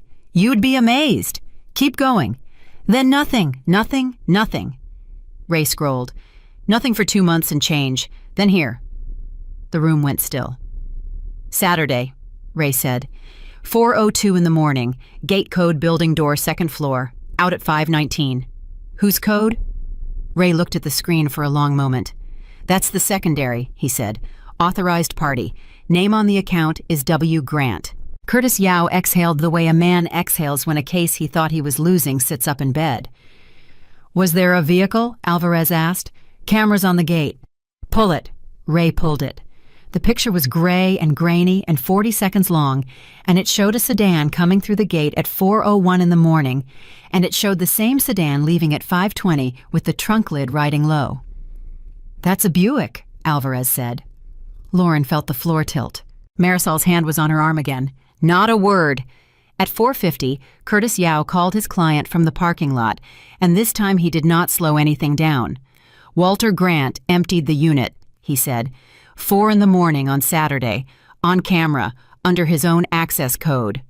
Ethan Whitmore stood in his office on the 39th floor of a building with his name on it and felt for the first time in 6 weeks the specific warm rush of a man who has just been handed a knife. Say that again. Walter Grant, the same man who filed a 9-page affidavit on Friday morning presenting himself as a reluctant witness of conscience, emptied a storage unit full of your documents at 4 a.m. on Saturday. Curtis, yes, that's not a witness anymore, Ethan said softly. That's a conspiracy. That is the argument, yes. 2 people, coordinating, timed around a filing. Ethan was walking now fast, and his voice was climbing. She has a former officer of my company remove records so a court can't inventory them, and then that same officer swears out an affidavit designed to look independent. And every bank in the syndicate has been reading it since Friday, like it came down off a mountain. Mr. Whitmore, I want to caution you. I want it in front of Raghavan Wednesday morning, all of it. The log, the video, the affidavit side by side. We will file it. Carefully. File it however you want, Curtis, just file it. Ethan stopped at the window. And get me a statement out to the syndicate tonight. Absolutely not. Excuse me. You have a board meeting tomorrow morning and a hearing Wednesday. You will not be issuing statements to lenders in between. Curtis's voice was flat. Sir, I've been on this case for a day and a half, and I already know exactly what your problem is, and it isn't the survey. Enlighten me. Your problem is that every single time somebody hands you a good moment, you try to spend it in the next 4 minutes, Curtis said. Sit still, just once. Sit still and let the facts do it. At 5:30, a woman named Ruth Grant called Lauren Hayes from a hospital hallway in White Plains, and her voice was so steady that it took Lauren a full sentence to understand what she was hearing. He collapsed at about 2 o'clock, Ruth said. In the driveway, the mailman found him. Lauren sat down on the stairs outside her apartment. Is he? He's alive. It was cardiac. They've got him upstairs and they say the word stable a lot, which I've learned means they don't know yet. A small breath. I'm calling you because he told me to, about an hour ago, when they let me in for 4 minutes. Ruth, I'm so sorry. I am so sorry. Don't do that yet, Ruth said. He gave me a message and I want to say it right because he made me repeat it twice, and I want you to understand he was on a gurney with an IV in his hand, making an old woman repeat a sentence back to him. Go ahead. He said, tell Lauren the boxes are exactly where they're supposed to be, and tell her not to say one word about it until she talks to me, and tell her that if I die before she talks to me, the receipt is in the coffee can. Lauren pressed her hand over her eyes. The coffee can. He's got a coffee can in the garage, Ruth said. 41 years I've been married to that man, and I have never once asked him what's in it. Ruth. Yes. Do you know what he did on Saturday? I know he got up at 3 in the morning and told me he was going to be a decent man about something, and that it would take 2 hours, Ruth said. And then he came home at 6:30 and made pancakes, which he does not do, and he sat there and he ate them, and he cried the whole time, and he wouldn't tell me why. So no, I don't know what he did, but I've known him since he was 33, and I know he didn't steal anything.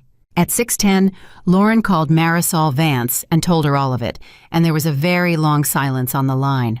Coffee can, Marisol said. Coffee can. Lauren, I want you to hear how this sounds. On Wednesday, I am going to stand in front of a federal judge and explain that the boxes were removed at 4 in the morning by a man who is currently intubated in a cardiac unit, and that the explanation is located in a coffee can in his garage. I know, which we cannot go get. Because if you set 1 foot in that garage, you're a woman collecting evidence from a witness's home while a preservation order is live. I know that too. Then here's what we do, Marisol said. Ruth Grant retrieves it. Not you, not me, not anybody who works for me. She does it with her own hands in her own house, and she does it on the phone with a lawyer she hires herself, and I'll pay for that lawyer through a bar referral so nobody can say I directed it. And if she can't find it, then Wednesday is going to be the worst morning of your life, Marisol said. At 7:40 that night, Diane sat on the floor of that small apartment with her back against the wall, while her sister stood at the window with her arms folded and did not turn around. Say something, Diane said. I'm thinking. You've been thinking for 2 hours. I've watched you not blink for 2 hours. Diane. Lauren, I've known you 51 years. When you go quiet like this, you're not thinking. You're rehearsing losing. Diane's voice caught. So say it out loud so I can hear how stupid it sounds. Lauren turned around. Wednesday, a judge is going to decide whether I destroyed evidence, she said.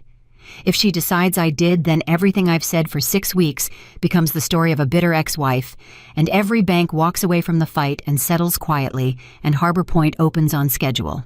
That building's got a bad foundation. That building's got 412 residential units, a school on the ground floor, and a completion date somebody forced. Lauren's voice was shaking now. That's what nobody understands. Everybody keeps telling me this is about a marriage.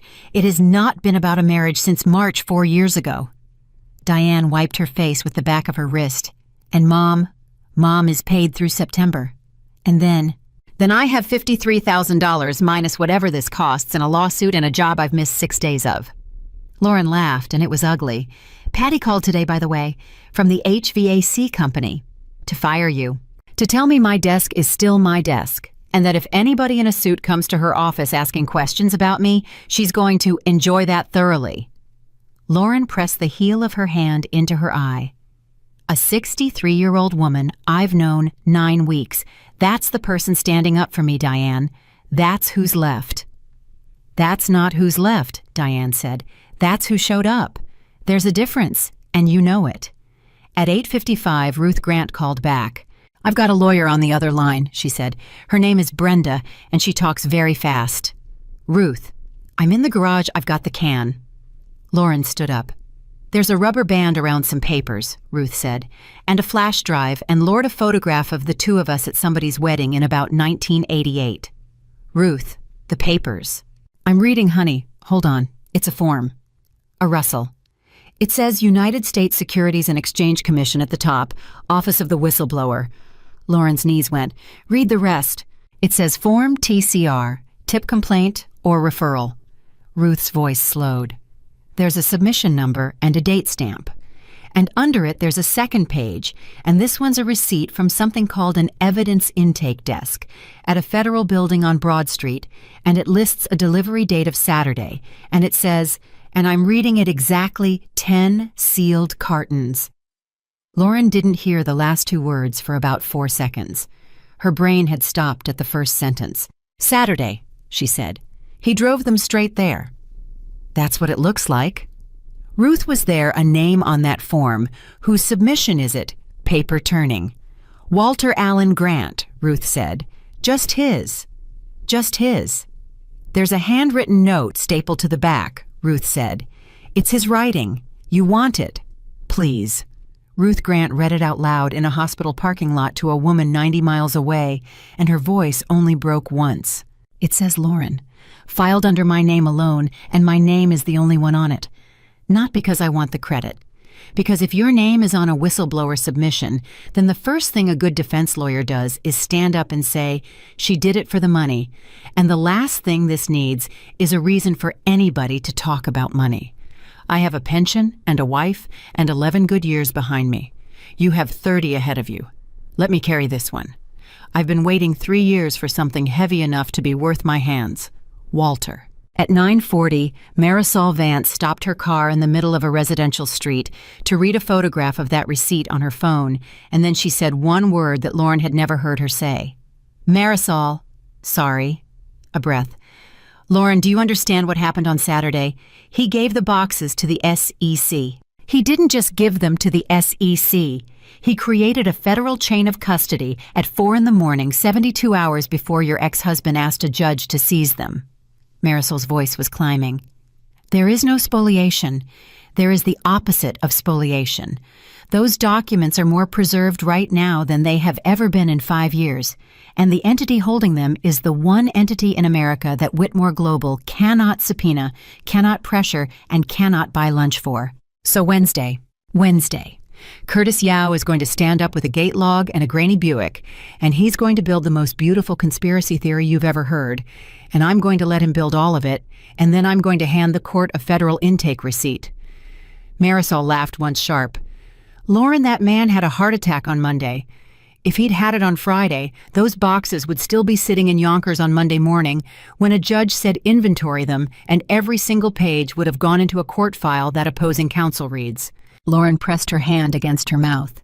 He knew, she said. Of course he knew. He was a CFO for 9 years. He knew what an impoundment motion looks like before it's filed. He watched them start circling, and he moved. Marisol. Lauren's voice had gone strange. The receipt says 10 cartons. What? 10 sealed cartons. There was a pause. How many did you have? 9, Lauren said.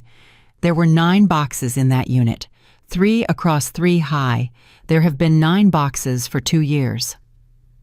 At 10:15, Ethan Whitmore sat alone in his apartment with a glass he had poured and not touched, and he called Gil Braddock. I need to know something, and I need you to tell me the truth, even if the truth is bad for you. Go ahead. Did you enter that storage unit? No. Gil. Ethan, I want you to hear this clearly because I'm about to stop working for you, and I'd like to leave without a misunderstanding. Braddock's voice was perfectly calm. I found the unit. I gave you the number. That's the whole job. I have never cut a lock in my life, and I've been doing this 31 years, and the reason I've been doing it 31 years is that I've never once done the thing my clients wanted me to do at 11 o'clock at night. You're quitting. I'm resigning, which is the polite version, and I'm sending you an invoice for $4,000, and I'm not sending you anything else. A pause. You want some free advice? No. You're getting some. Whatever's about to happen to you tomorrow in that board meeting, don't walk in there and tell them about the Buick. Ethan sat forward. Why not? Because you're going to walk in there wanting to talk about a conspiracy, and they're going to want to talk about a building, Braddock said. And every minute you spend on her is a minute they spend deciding you can't be saved. Ethan hung up on him. Then he sat there for a long time, and at 11 o'clock at night, he did the thing he'd been circling for 2 hours, which was open the file on his phone that still had her name in it and look at it and not press it. He had rehearsed 40 versions of what he'd say. In every one of them, she cried at some point. He put the phone face down.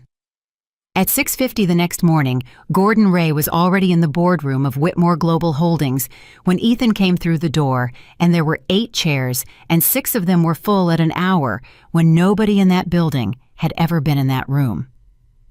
You're early, Ethan said. We're all early, Gordon said. That should tell you something. Gordon. Sit down, son. Ethan sat. I want to say one thing before the others come in, and I want to say it as a man who wrote you a check when you were 31 and had nothing but a mouth. Gordon folded his hands. I have loved you, not liked, loved.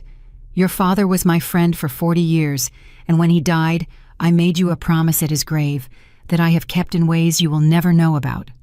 I know that. You don't. But that's all right. Gordon nodded slowly. So here's what I need from you at 9 o'clock. When they ask you about that email, you're going to say yes. Gordon, that email is being taken out of... Ethan? The old man's voice didn't rise, and it didn't have to. I have read it. Sit on it. Those are your words. There isn't a context in this world that turns sit on it into something else. He leaned forward. You say yes, and you say you were wrong, and you offer your resignation as chief executive before they take it, and you walk out of here with a chance at a life. Or you fight me, and I will remove you, and you will spend the next 4 years explaining yourself to people who bill by the hour. Ethan stared at the table. And if the survey's wrong, he said quietly, what, the second survey? If it's wrong, Gordon, if the soil's fine, if I sit on it and get proven right in 18 months... Gordon Ray closed his eyes for a moment. That, he said, is the sound of a man who still thinks this is about being right. At 8:40, Lauren Hayes walked into the lobby of a building she had walked into 100 times, and every single person at the security desk knew exactly who she was. Corbin Hale was standing by the elevators. You don't have to do this, he said. Yes, I do. Legally, you absolutely don't. Redgate has a seat in that room as a prospective purchaser of the Northbridge position. I can present the whole thing. Nobody in there needs you standing at the front of a room getting looked at. Corbin. Lauren adjusted the strap of a bag that held one folder. For 12 years, I sat in the second row at events in this building while men explained my own work back to me. Twice I sat in that boardroom while Ethan presented numbers I built the night before and called them ours in a way that meant his. She looked at the elevator doors. I'm not going up there to win anything. I'm going up there because I have never once been the person who said it. They're going to be hostile. Good, she said. Hostile means they're listening. At 9:04, the doors of the boardroom opened, and Lauren Hayes walked in. Nobody expected her. That was the thing. Gordon Ray had put Redgate on the agenda as a lender-side presentation and had not put a name to it, and so 8 people at a table turned and saw a woman in a plain gray coat with one folder, and the room made a sound, an actual sound, a kind of collective intake. Ethan Whitmore came half out of his chair. Absolutely not. Sit down, Gordon said. Gordon, she is an adverse party in active litigation against this company. She cannot be in this room. She's here as counterparty support for a party that holds $415 million of our paper, Gordon said. Counsel has cleared it. Sit down. Ethan sat down. He did not stop looking at her. Not once for the next 31 minutes. Lauren set the folder on the table and did not open it. Good morning, she said. My name is Lauren Hayes. Most of you have met me at a party. Somebody at the far end of the table laughed once and immediately regretted it. I'm not going to talk about my marriage, and I'm going to ask you not to either, because it's the least relevant thing in this room, and it's the only thing anybody wants to discuss. She looked around the table. I'm going to talk about a completion date. Ms. Hayes, said a woman named Priscilla Doyle, who chaired the audit committee and had voted with Ethan on everything for 6 years. Before you do, are you the source of the Northbridge inquiry? No. Then who is? The Northbridge inquiry originated from a credit committee at an institution that holds 11% of the syndicate, Lauren said. That committee asked which entity holds the completion guarantee, because that is a question a lender is entitled to ask, and because nobody had asked it in 4 years. And how did that question get in front of that committee? I asked a friend to ask it. The room shifted. So you did initiate it, Priscilla said. I initiated a question, Lauren said. I want everyone here to be very clear on that because it's going to matter later. I didn't leak a document. I didn't call a reporter. I didn't tell a bank what the answer was. I asked one person to ask one question that a lender already had the right to ask, and the entire structure of this company's largest project failed because nobody could survive the answer. She let that sit. That's not sabotage. That's a load test. At the end of the table, Ethan spoke and his voice was low and had something raw underneath it. You did this. Every head turned. Lauren looked at him for the first time since she'd walked in. No, she said. I simply stopped protecting the choices you made. The room went absolutely silent. You want to know what I actually did for 12 years, she said. And now she was speaking only to him, and everybody in that room knew it, and nobody stopped it. I read everything that came into our home, every quarterly, every projection, every draft. And when I found a problem, I didn't hand it to a lender or a lawyer or a reporter. I handed it to you, across a kitchen counter, at 11 o'clock at night, every single time. Lauren, March 4 years ago, Meridian Bay, I told you that you were personally guaranteeing a completion date you couldn't hit. That's not... And you laughed and kissed my forehead and said, Sweetheart, you're reading things you don't understand. Her voice didn't rise. It just got very clear. Do you know what I did after that? I didn't go to a bank? I went and learned it better for 4 years, so that when the day came that you needed help, I would be able to give it to you in a form you couldn't dismiss. Gordon Ray put both hands flat on the table and looked at the ceiling. And then in June, Lauren said, you stood in a hallway on the 4th floor of a courthouse and said my mother's name out loud so I would have to look at your face while you did it. Ethan's jaw moved. That's not what happened. Marcus Delaney heard it. A court officer named Anthony Serrano heard it and swore to it, and your own lawyers put it in a pleading 9 days ago as evidence that I had a motive. Lauren finally opened the folder, took out a single sheet, and slid it down the length of the table. Paragraph 41. Read it out loud, Priscilla, if you want. Read what 41 lawyers thought was a clever thing to write about an 81-year-old woman with dementia. Priscilla Doyle looked at the page for about 6 seconds and then put it face down on the table. I'd rather not, she said. At 9:21, Lauren Hayes laid out the rest in 11 minutes with no notes.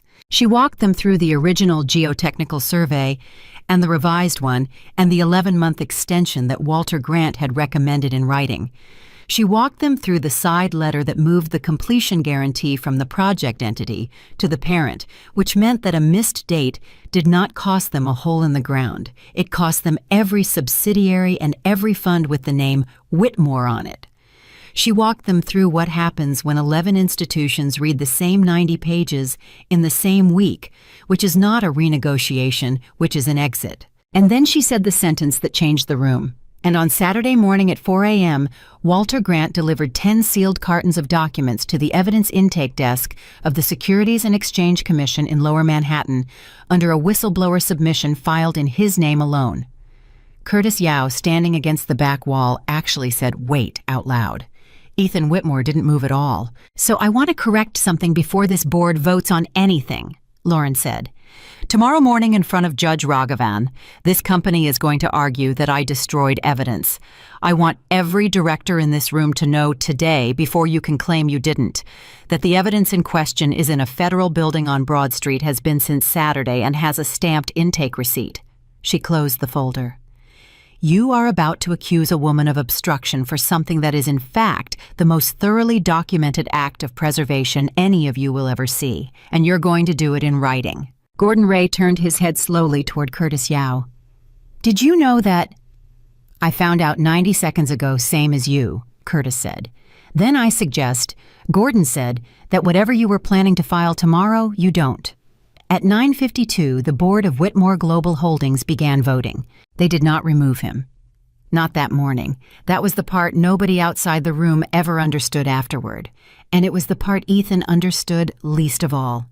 They didn't fire him because firing him in the middle of a lender panic would have accelerated the very thing they were trying to slow. What they did was worse.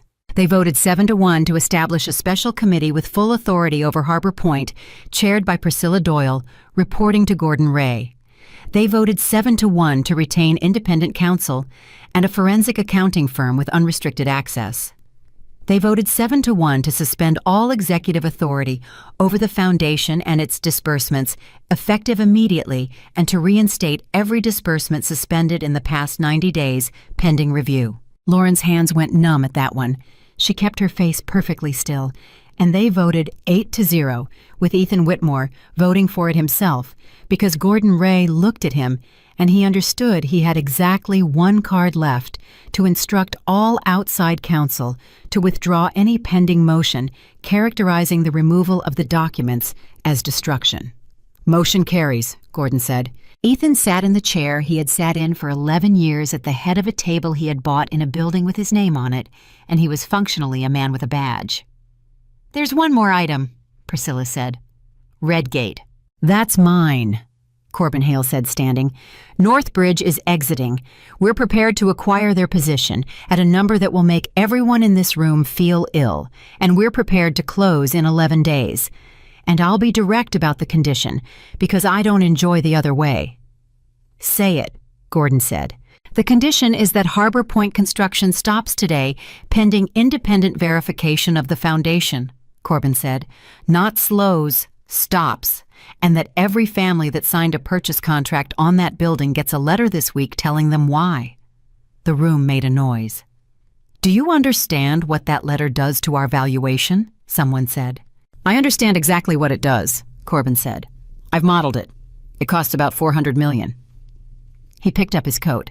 "I'd like somebody in this room to say out loud what the other version costs, because that building has 412 units and a school on the ground floor, and I've been in this business 31 years, and I have never once, not one time, seen a company get in trouble for stopping."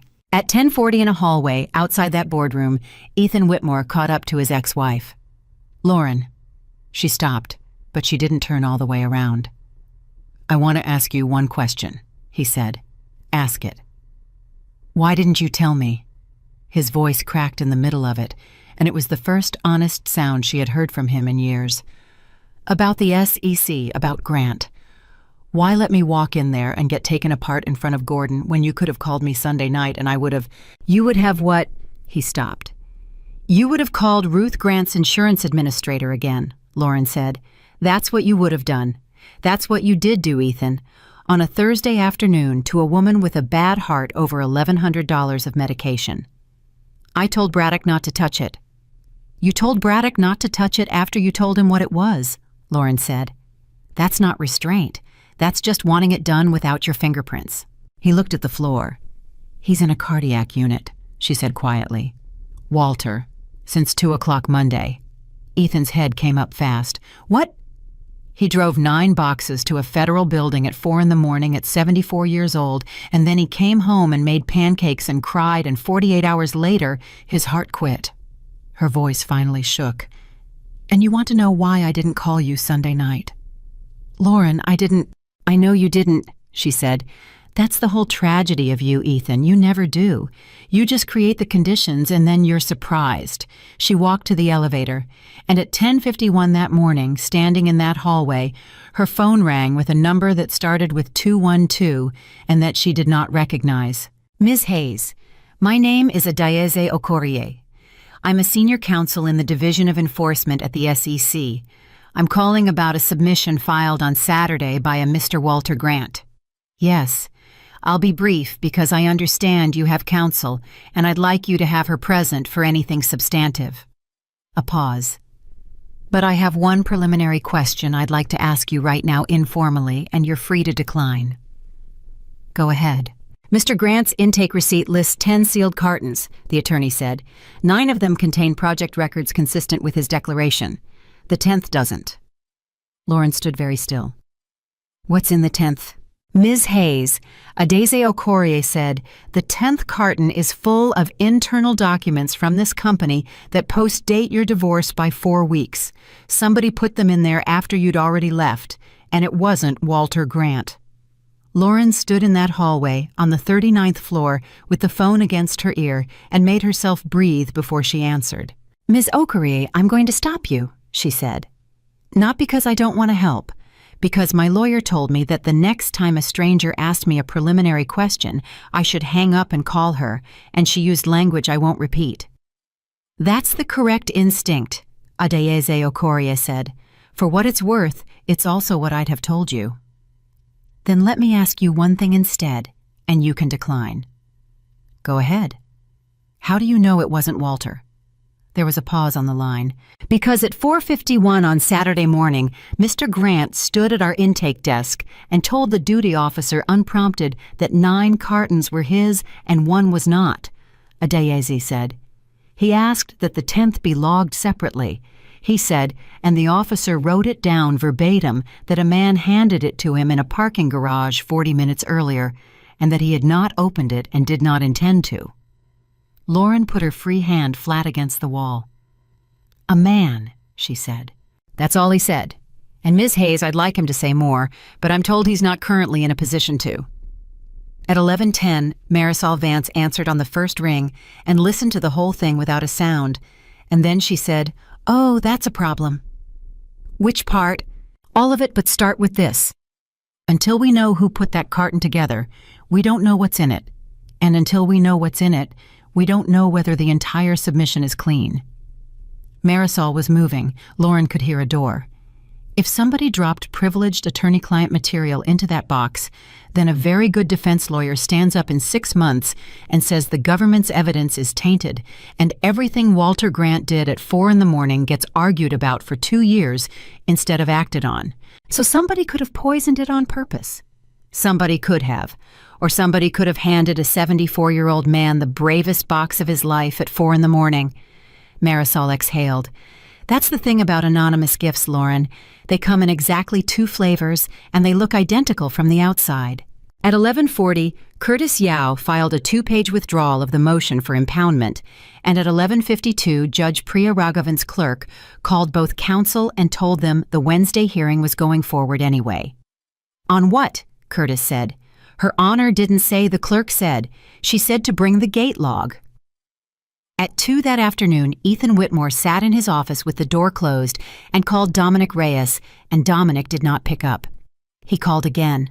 He called a 3rd time, and on the 3rd try, Dominic answered and said, I'm in a meeting. You're not in a meeting. I'm in a meeting, Ethan. Dominic. Ethan leaned back. 10 cartons went into a federal building on Saturday. 9 of them are Walter Grant's. 1 of them isn't. And the one that isn't is full of documents from this company dated after June.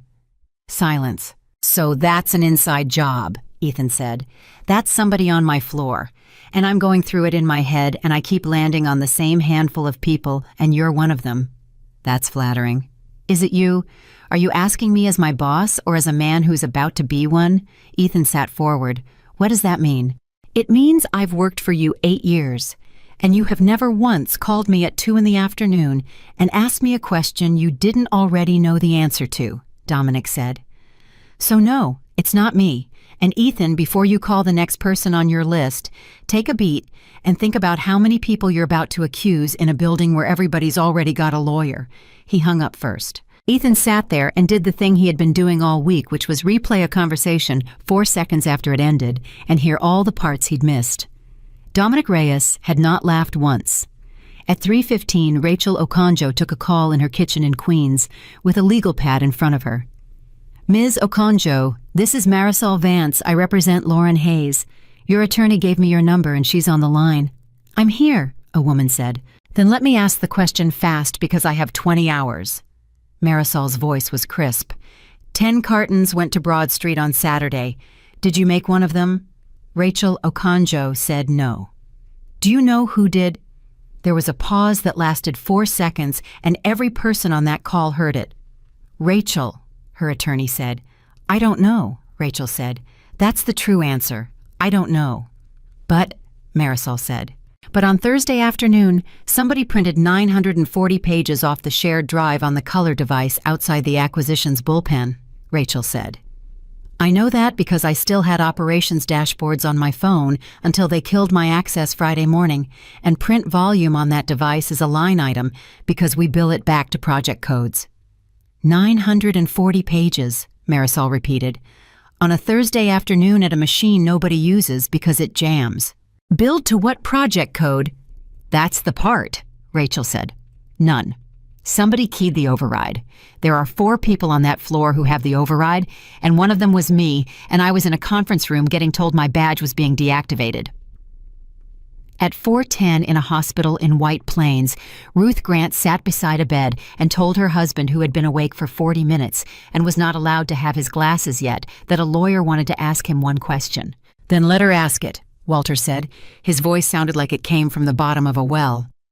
Mr. Grant, my name is Marisol Vance. I need to know who handed you the 10th box. Walter took a long time. Didn't see a face, he said. Garage under the building on Broad Level 2. I pulled in at 10 of 4, and there was a car sitting there with the engine off, and a fella got out and walked up, and I thought, well, this is how it ends? They've come for the boxes. And he set a carton on my hood and said, put this in with yours, and I said, who are you? And he said, somebody who's on the paper. Walter breathed. And I said, if it's stolen, I'm not carrying it. And he said, it's not stolen. Every page of it is a document I either wrote or was CC'd on. Lauren, on mute, pressed her hand over her mouth. Anything else, Marisol said. He said one more thing. Walter's voice thinned. He said, tell them I'm sorry, it took me 8 years. At 4:31, Marisol Vance called Corbin Hale. How many people at Whitmore Global have been there 8 years and have a print override? Why are you asking me? Because you've spent 5 weeks reading their org chart like a hymnal. Corbin was quiet a moment. 1. At 6 that evening, Lauren Hayes sat on the floor of her apartment with a cup of tea she hadn't touched, and Diane came in without knocking and put a grocery bag on the counter. You look like a woman who found out something. Dominic Reyes. Who's that? He's the one who laughed, Lauren said. 12 years of dinners, and every single time Ethan said something, Dominic laughed within half a second. I used to sit at the other end of the table and think, that man doesn't have a spine, he's got a spring. And he printed 940 pages on a broken copier on a Thursday afternoon and drove them to a federal building at 4 in the morning and handed them to a stranger.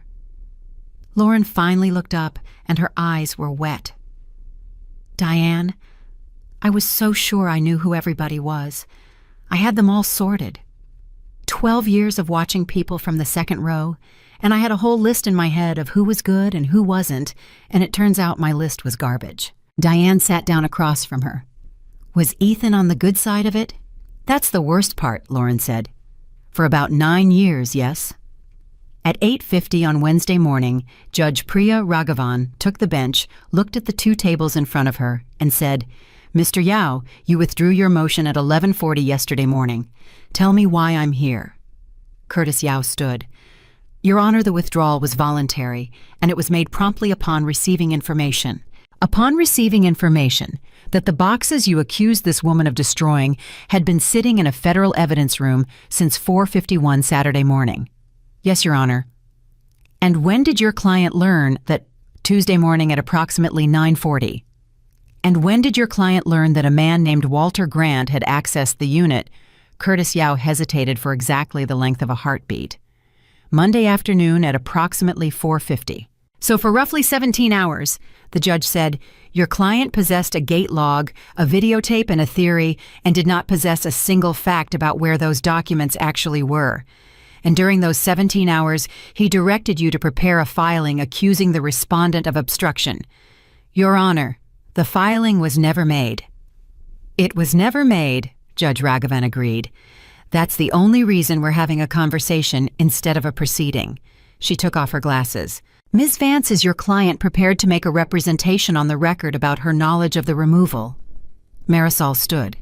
She is, Your Honor, and she'd like to make it personally. Ms. Hayes. Lauren stood up. I did not know, she said. I found out on Monday night at 9:05 from Mr. Grant's wife, who was standing in a hospital parking lot at the time.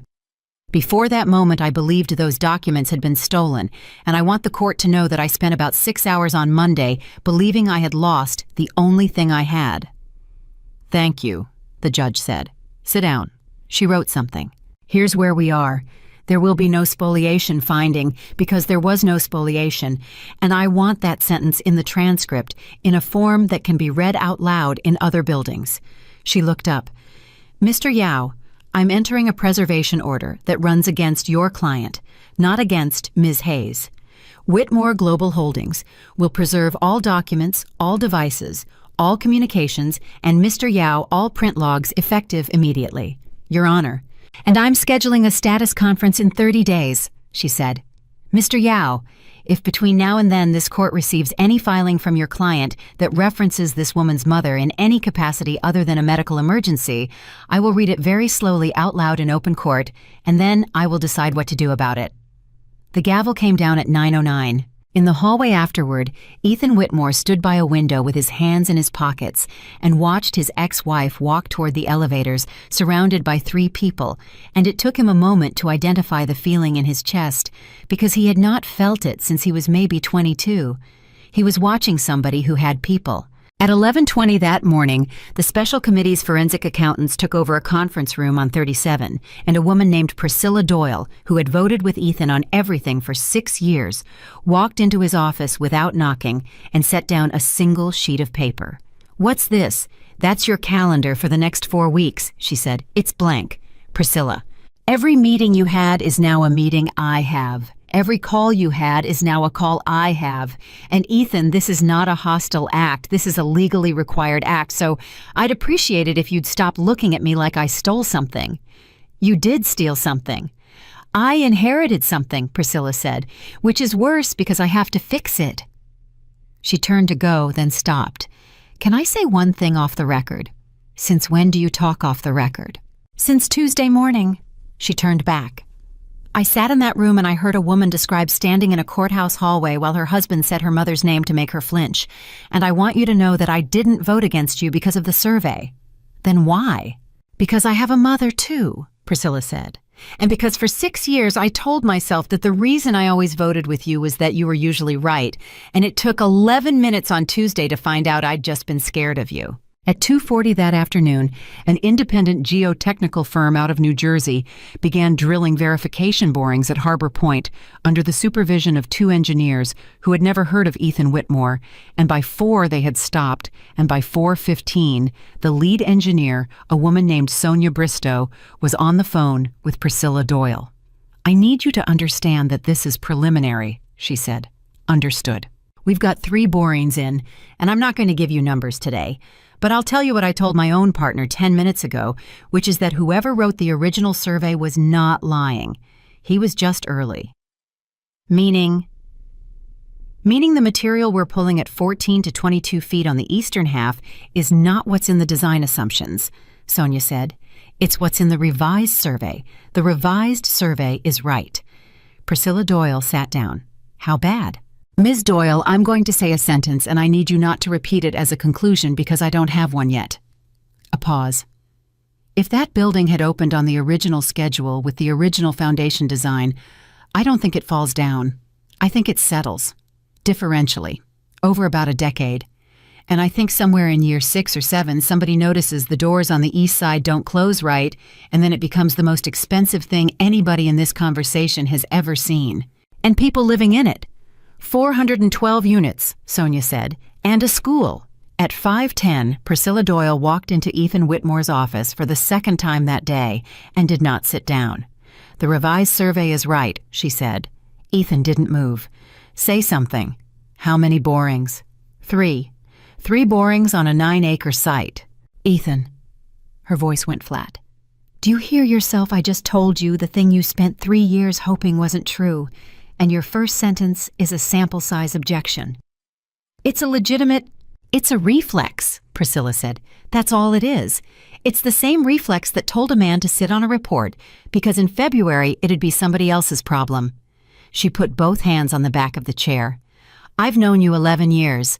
Somewhere in there is a person who's about to be sick, and I'd honestly rather deal with him. Ethan looked at the window for a long moment. Then he said very quietly, The school opens in the ground floor unit in 19 months. Yes. My niece was going to go there. Priscilla stopped. What? My sister's kid, Delia. She's 4. Ethan's voice did something strange in the middle of the word 4. Nadine put her name on the list in March. I told her to. I told her it'd be the best pre-K in the borough and that I'd get her a discount on a unit upstairs. Neither of them said anything for a while. Well, Priscilla said finally, there it is. At 7 that night, Ethan Whitmore drove himself to a hospital in White Plains, which he had not driven himself anywhere in 9 years. Ruth Grant was in the hallway with a paper cup of coffee, and she saw him coming from 30 feet away and did not stand up. You've got some nerve, she said. I know. Do you know, though, because a man who knew would have stopped in the parking lot. She looked up at him. 41 years I've been married to that man, and I have watched him carry your company on his back through 2 recessions and a bypass, and you gave him a bowl. Mrs. Grant, Ruth, you've eaten at my table. You called me Ruth for 9 years, and then you stopped, and I noticed the exact month you stopped, and so did he. Ethan stood there and took it. Somebody called my insurance, Ruth said. I know. Was it you? Yes. She stared at him. I didn't call them personally, Ethan said. A man who worked for me called them because I told him what my leverage was, and then I told him not to use it, and I went to bed feeling like I'd done something decent. That's the truth, and it's uglier than the version where I did it myself. Ruth Grant set down her coffee. Why are you here? Because I found out today that a report I buried is accurate, Ethan said, and because I've been sitting in an office for 11 hours trying to think of one person alive who would tell me the truth about what happens next, and the only name I could come up with is lying in that room. Ruth was quiet for a long moment. Then she said, 4 minutes, and if his numbers move, I'll have you thrown out by a nurse who benches more than you do. Walter Grant's eyes were open when Ethan came in. He looked at him for a while. Huh, Walter said. Hi, Walter. You look terrible. So do you. I've got an excuse. Walter's hand moved slightly on the blanket. Sit down, you're making me tired. Ethan sat. 3 borings came back, he said. You were right. I know I was right. I was right in November of that year. That's the part nobody understands, Ethan. It wasn't a close call. It was never a close call. If it had been a close call, I'd have let it go, because I'd have been able to live with 50-50. You could have gone over my head. I could have. You could have gone to Gordon. I could have. Why didn't you? Walter Grant looked at the ceiling. Because I was 61 years old and I had 11 months to a full pension, and my wife's cardiologist was in network, he said. That's the whole reason. There's no better one. People want there to be a better one. Ethan pressed the heels of his hands into his eyes. I told a man to look at your insurance, he said. I know. How do you know? Because the day I got that call, I said to Ruth, well, there he is, Walter said. Ethan, I've known you since you were 31. I know exactly what you do when you're frightened. You reach for the softest thing in the room. He breathed. You did it to me, and you did it to her mother, and I want you to hear something, and then I want you to go home because I'm tired. Go ahead. The freeze, Walter said. What about it? Everybody thinks that was the cruelty. All the lawyers, all the banks that judge. They think the story is a rich man froze his wife's accounts. Walter turned his head slowly. It isn't. The accounts were a Tuesday. You'd have done that to anybody. The thing you did that you can't come back from is that for 4 years you kept a woman at your table because she couldn't be made to testify, and you let her believe it was a marriage. Ethan didn't answer. Did she tell you she found out? No. Somebody did, Walter said. She's known about 2 weeks. You want to know how I know she's known 2 weeks? How? Because 2 weeks ago, she stopped asking me whether there was any version where you weren't like this, Walter said. She'd asked me that question on and off for 5 years, and then one day she didn't. At 9:20 that night, Lauren Hayes drove Diane's car 40 minutes to Ridgeline Memory Care because visiting hours ran until 10 and because she had not been in 3 weeks and could not stand it another day. Her mother was in the chair by the window with a blanket across her knees. Hi, Mom. Eileen Hayes looked up. Oh, she said, there's the serious one. Lauren sat down on the bed and took her mother's hand. They said you had oatmeal. They put cinnamon in it. I've been telling them for years. Eileen's eyes drifted. Is it Sunday? It's Wednesday. That's all right. Her mother patted her hand. You look thin. Are you eating? Is your husband feeding you? Lauren held very still. I'm not married anymore, Mom. Since when? Since June. Eileen Hayes considered this the way she considered most things now, with a kind of polite curiosity about a country she'd once lived in. Was he mean to you? Yes, Lauren said. Well, her mother nodded slowly. Good. Then you did the right thing. I always say if he's mean, you go. You do always say that. Because your father was mean for about a year in 1974, and I put him out on the porch, Eileen said perfectly clearly, and then she looked at the window and said, Is it Sunday? Lauren sat in that room for 50 minutes and did not tell her mother that she had wired $38,100 from an account in Poughkeepsie, or that a board of directors had voted to turn the money back on, or that she had spent 2 hours on Tuesday night on the phone with Diane arguing about whether taking it back made her a hypocrite. She had said, I don't want a dime of that man's money. And Diane had said, it's not his money, it's a foundation, and it's not for you. It's for a woman who put a mean man on a porch in 1974. And if your pride costs Mom that window, I will never forgive you. And Lauren had said nothing for a while, and then she had said, okay. At 6:15 on Thursday morning, Gordon Ray called Ethan and told him to come to his house in Rye, and Ethan understood from the address that it was over. The old man was in the kitchen in a cardigan. Sit. Gordon, sit and let me talk first because I've been up since 3 putting it in order, and if you interrupt me, I'll lose it. Ethan sat. The special committee gets the borings tomorrow, Gordon said. By Monday, there'll be a letter going to 412 families, and by the end of next week, the Division of Enforcement is going to send this company something in an envelope, and after that, everything anybody says out loud gets said through a lawyer. I know. So this is the last conversation you and I get to have as ourselves. Ethan looked at the table. I'm going to tell you something, Gordon said, and I have been deciding for about 4 years whether I'd ever say it, and I've decided I'd rather be the one than let you read it in a deposition. Okay?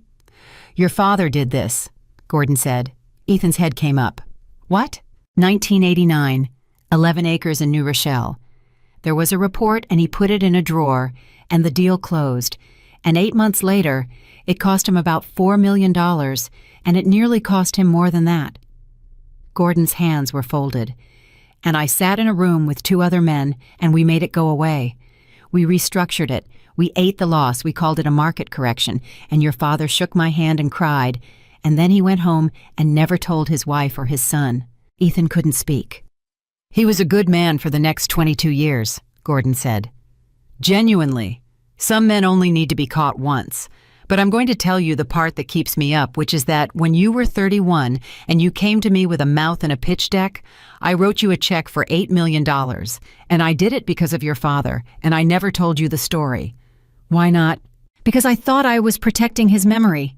Gordon's voice finally cracked just once. But that's not what I was doing. I was protecting my own comfort. And so you grew up thinking your old man was a genius who never missed, and every time you got scared and reached for the drawer, there was nobody in your head saying this is exactly where he went wrong and here's what it cost. Ethan sat with that a long time. You could have told me any year, he said. Any year, Gordon. 12 of them. Yes. You could have told me in March 4 years ago. Yes. You could have told me instead of writing the check. Yes, Gordon Ray said. And that's why I'm telling you in my kitchen instead of a boardroom. Because I'm not here as your chairman. I'm here as the second largest reason you're sitting in that chair. Ethan pushed back from the table and stood at the window with his back to the room. What do you want me to do? I want you to resign as chief executive by close of business Friday, and I want you to sign the tolling agreement council is sending you, and I want you to stop today for the rest of your life calling anybody about anybody's insurance. Gordon stood. And Ethan. What? You're going to want to call her. Ethan didn't turn around. Don't do it this week, Gordon said. This week it's still about you. At 11 that morning, in a conference room at Vance and Aldrich Marisol, Vance closed a laptop and said, I want to talk about the 10th carton. Adaize Okoria's voice came through the speaker. Go ahead. You've had it a week. Somebody's inventoried it. Somebody has. Is it privileged? Ms. Vance, I'm not asking you to characterize the contents. I'm asking whether your team has walled anything off, because if they have, then somebody handed a whistleblower a booby trap, and I'd like to know if I'm dealing with a hero or a bomb. There was a silence. There were 14 documents in that carton that went to a filter team, Adaize said. They're out. They're gone. They're not part of any analysis, and they never were. And the other 900 pages. The other 900 pages, Adaize said carefully, are what I would describe as a person's complete file on themselves. Lauren, sitting at the end of the table, leaned forward. Say that again. Ms. Hayes, I've been doing this 17 years, and there's a genre I've come to recognize. Somebody who is frightened over a long period keeps a copy of everything they were ever told to do. A pause. It's usually the most useful thing we ever get, and it's almost always made by somebody who never intended to use it. They make it so that if the day ever comes, they can prove they were only carrying the message. And then one day they get tired, Marisol said. And then one day they get tired, Adaize agreed. At 1:40 that afternoon, Lauren Hayes sent a text message to a number Corbin Hale had given her, and it said 7 words. I know it was you. Thank you. Dominic Reyes did not answer for 2 hours. Then he wrote back, and the message was long, and Lauren read it standing up in a break room at an HVAC company in a strip mall, because she had gone back to work that morning, and Patty had put a coffee in front of her without a word. It said, I laughed at every joke that man ever made. I laughed at jokes about you. I want you to know that I remember specific ones. I remember a dinner where he said you'd been to more openings than a surgeon, and everybody laughed, and I laughed the loudest because I was closest. In March, I got a call from a bank about the completion schedule, and I read them the language he gave me, and afterward I sat in my car for an hour, and that's when I started printing. Not to be brave, to have proof, I was told. Then Rachel sent the survey on Wednesday, and I understood that in about 6 weeks, there would be a room where everybody explains what they knew, and I did not want the honest version of my life to be that I laughed. I'm not a good man. I'm just a man who got tired 4 years late. Please don't write back. Lauren read it 3 times. Then she put the phone in her pocket and went back to her desk and reconciled invoices for 2 hours, and Patty leaned in the doorway around 4 and said, You've been crying. A little. Somebody die. No, Lauren said. Somebody told the truth. Huh, Patty said. Sit down before you fall down. I've seen the second one drop people harder. At 9:40 on Friday morning, Ethan Whitmore signed a 2-paragraph resignation letter as Chief Executive Officer of Whitmore Global Holdings and remained for the moment a director and the largest single shareholder, which is a sentence lawyer's right when they want a story to have a soft cover. The press release went out at 11. By 11:32 of the 5 reporters who covered the sector had called Lauren Hayes' cell phone, which meant her number was out, which meant a woman living above a hardware store started getting calls from strangers. At noon, Marisol Vance called and said, "Don't answer anything. Not one word, not even no comment in a friendly voice." I wasn't going to. I know. I'm saying it because in about 6 days somebody's going to offer you money for the story, and it's going to be a real number. How real? Real enough that I want you to hear my voice in your head when it happens, Marisol said. Lauren, you're about to become the most attractive interview in American business for approximately 3 weeks, and every single dollar of it costs you the only thing you actually have. Which is what? That you never took a dime, Marisol said. That's it. That's the whole asset. 2 years from now, when a defense lawyer stands up and says this was a bitter ex-wife, the only sentence that beats him is she never took a dime and she never gave an interview. At 2:15 that afternoon, a courier arrived at the offices of Vance and Aldrich with a sealed envelope addressed to Lauren M. Hayes, care of counsel, and Marisol opened it herself and read it twice before she called. "You need to come in." "What is it?" "Come in." Lauren got there at 4:30, still in her work clothes, and Marisol slid a single sheet across the table. It was a copy of a document from the 10th carton released to her as a party in the civil case marked with a production number. An internal memorandum dated 4 weeks after the divorce decree, from Marcus Delaney's office to Ethan Whitmore, copied to Dominic Reyes. Subject line: Hayes Contingency Planning. Lauren read the first paragraph and her ears started ringing. Per your request, we have preliminarily reviewed avenues relating to Eileen Hayes, age 81, currently resident at Ridgeline Memory Care. Note that guardianship of an incapacitated parent may be petitioned by an interested party where the primary caregiver demonstrates financial instability. Should Ms. Hayes' financial circumstances deteriorate as anticipated, a filing on behalf of the foundation as an interested payer is not foreclosed. Lauren set the page down very carefully. Marisol, I know. He wasn't cutting off her care to make me beg. Lauren's voice came out almost conversational, which frightened both of them. He was cutting off her care so I'd be broke, and then he was going to use being broke to take her. That's what the memo contemplates. That's my mother. Lauren stood up.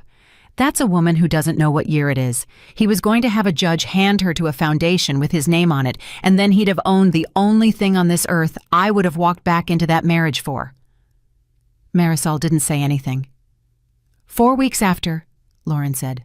4 weeks after he signed the papers, not during the fight, after, when I was already gone and living over a hardware store and eating rice out of a pot. Lauren, he wasn't finishing the divorce. She looked up, and her face was completely dry, and that was somehow worse than crying. He was starting the next one.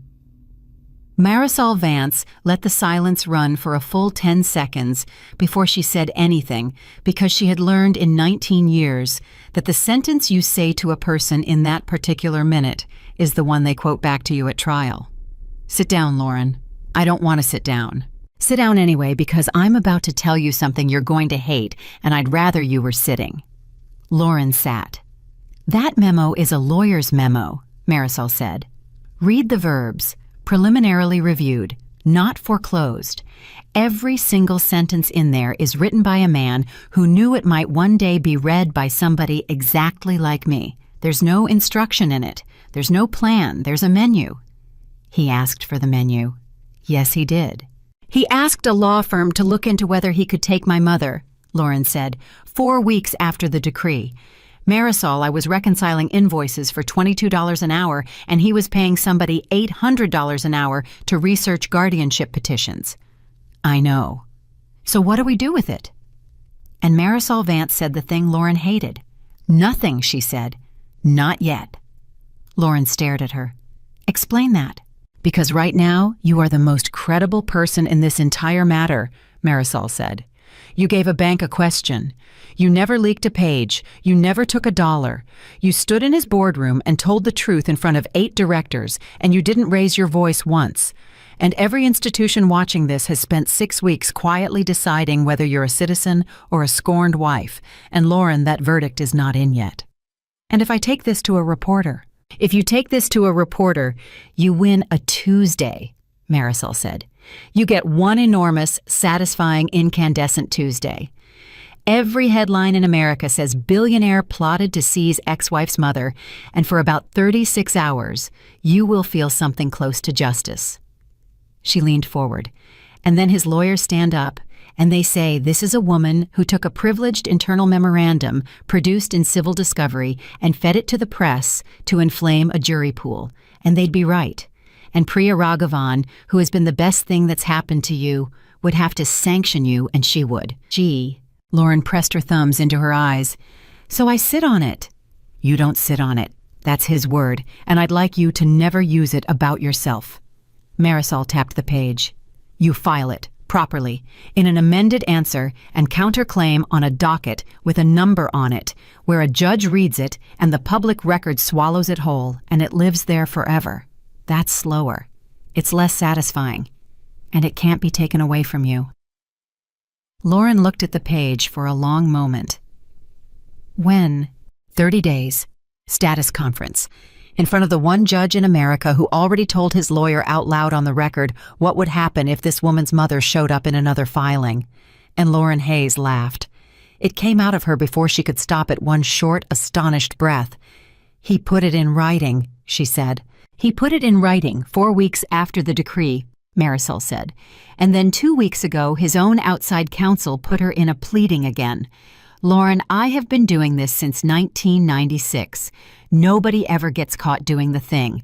They get caught doing it twice. At 8:15 that night, Lauren called Diane and told her about the memo, and her sister was silent so long that Lauren said her name 3 times. Diane, I'm here. Say something. I'm trying to decide whether to tell you the truth.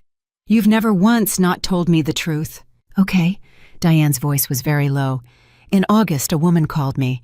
Said she was from a legal services group doing a wellness review on families with a member in memory care. Asked me who paid and how and whether the payments were current and whether I'd ever had to help. And I answered every question, Lauren. All of them. I sat on my porch for 20 minutes and told a stranger our whole financial situation because she was nice and she said the word wellness. Lauren closed her eyes. That was them. That was them, Diane said, and her voice broke apart. And I told her you were behind. I told her you'd been late in July. I told her I was helping with groceries. I built their case for them on my own porch, and I never even asked for a callback number. Diane, don't.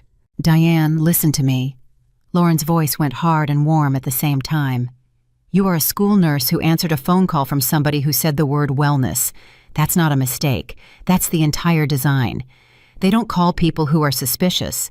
They call people who are decent because decent people answer questions. I helped him. You helped me every day for 4 months while he was researching how to take our mother, Lauren said. You want to trade ledgers with me because I lived with him for 12 years and I still didn't see it. Diane was crying now, and Lauren let her. Get in the car, Lauren said. Come over. Bring the bad wine. At 10:20 that same night, 90 miles south, Ethan Whitmore was in an apartment he no longer had a reason to leave in the mornings, and he called Marcus Delaney.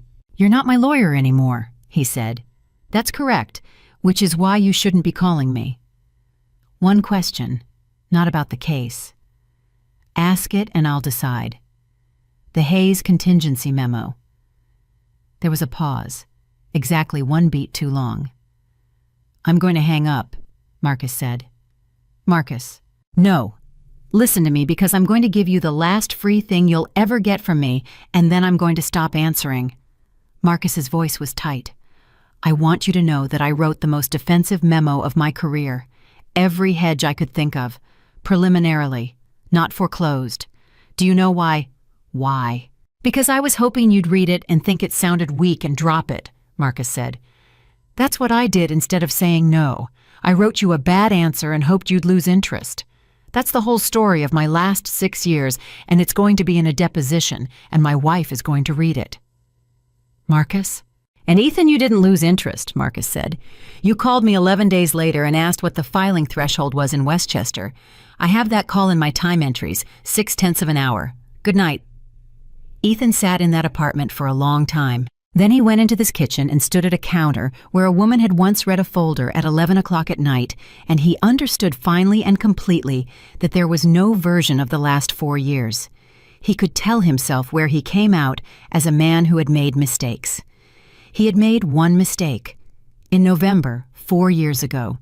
Everything after that had been maintenance. At 6:40 on Monday morning, 412 letters went out from the special committee of Whitmore Global Holdings, and by 9 the phones at Harbor Point Sales were unusable, and by 11 a woman named Adriana Salas, who had signed a purchase contract on Unit 104 for her family and had a 4-year-old registered at the ground floor pre-K, was standing on the sidewalk in front of the building on the local news with the letter in her hand saying she didn't understand any of it except one sentence. The sentence was construction has been suspended pending independent verification of the foundation design. At 11:40, Priscilla Doyle stood in front of the entire company on 37 and did the thing nobody in that building had ever seen a Whitmore executive do, which was answer a question badly and out loud. How long is the pause? Somebody asked. I don't know. Are we selling the asset? I don't know. Are there layoffs? Priscilla Doyle held the room for about 4 seconds. Yes, she said. There are going to be. I don't know the number, and anybody who tells you they do is lying to you. What I can tell you is that when I know you'll know within the hour, and that I'm not going to stand up here and use the word restructuring at you. Somebody in the back said, that's the first honest answer I've heard in this building in 3 years. And the room made a noise, and Priscilla went back to her office and closed the door and put her head in her hands for 90 seconds and then got back to work. At 2 that afternoon, Corbin Hale closed on the Northbridge position at 51 cents on the dollar, and Redgate Partners became the single largest creditor of Harbor Point, and 11 minutes after the wire cleared, he called Lauren Hayes. It's done! Congratulations! Don't do that! I'm not being sarcastic, Lauren said. You stopped a building. You paid $400 million to stop a building. Take the congratulations. I paid $211 to buy 415 of paper on a building that's going to cost another $300 to fix, Corbin said. Lauren, I'm not the hero of this. On a long enough timeline, I make money. That's the thing about all of it. The only person in this entire story who lost money on purpose is you. I didn't lose money on purpose. You had $53,000 and a lawsuit, and you turned down an interview that would have paid you $250,000. Lauren was quiet. How do you know about that? Because they came to me first, Corbin said. They asked if Redgate would encourage you. I said no, and then I hung up and sat there for a minute and felt something I don't feel very often, which is that I'd just done something for free. He cleared his throat. Which brings me to why I called. Corbin, hear the whole thing. Corbin, if this is the job offer, I want you to know I've been dreading it for 6 weeks. Dreading? Yes. That's a hell of a response to a number I haven't said yet. You don't have to say it, and that's exactly the problem. Lauren stood up from her desk in the strip mall office and walked out to the parking lot with the phone. Corbin, you've been extraordinarily decent to me. You funded a defense with no strings, and you put it in a letter your own general counsel called malpractice, and I know exactly what happens if I take a job at Redgate. Tell me. For 2 years, every single time I open my mouth about anything, somebody says, of course she did, she got paid. Her voice was steady. That's it. That's all it takes. It doesn't matter that you'd never ask me to shade anything. It doesn't matter that I'd never do it. The sentence exists, and once it exists, everything I said in that boardroom becomes a job interview I gave in front of 8 directors.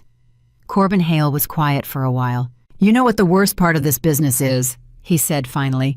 What? That you're right and that being right about that costs you about $4 million over 10 years. I know what it costs. Do you? because I've watched a lot of people do the honorable thing at 35 when they had time to recover from it. You're 51. I'm 51, Lauren agreed, and you're going to say no. I'm going to say no. Then can I ask you what you're going to do instead? Because I've got about 90 seconds before somebody comes in here about a wire.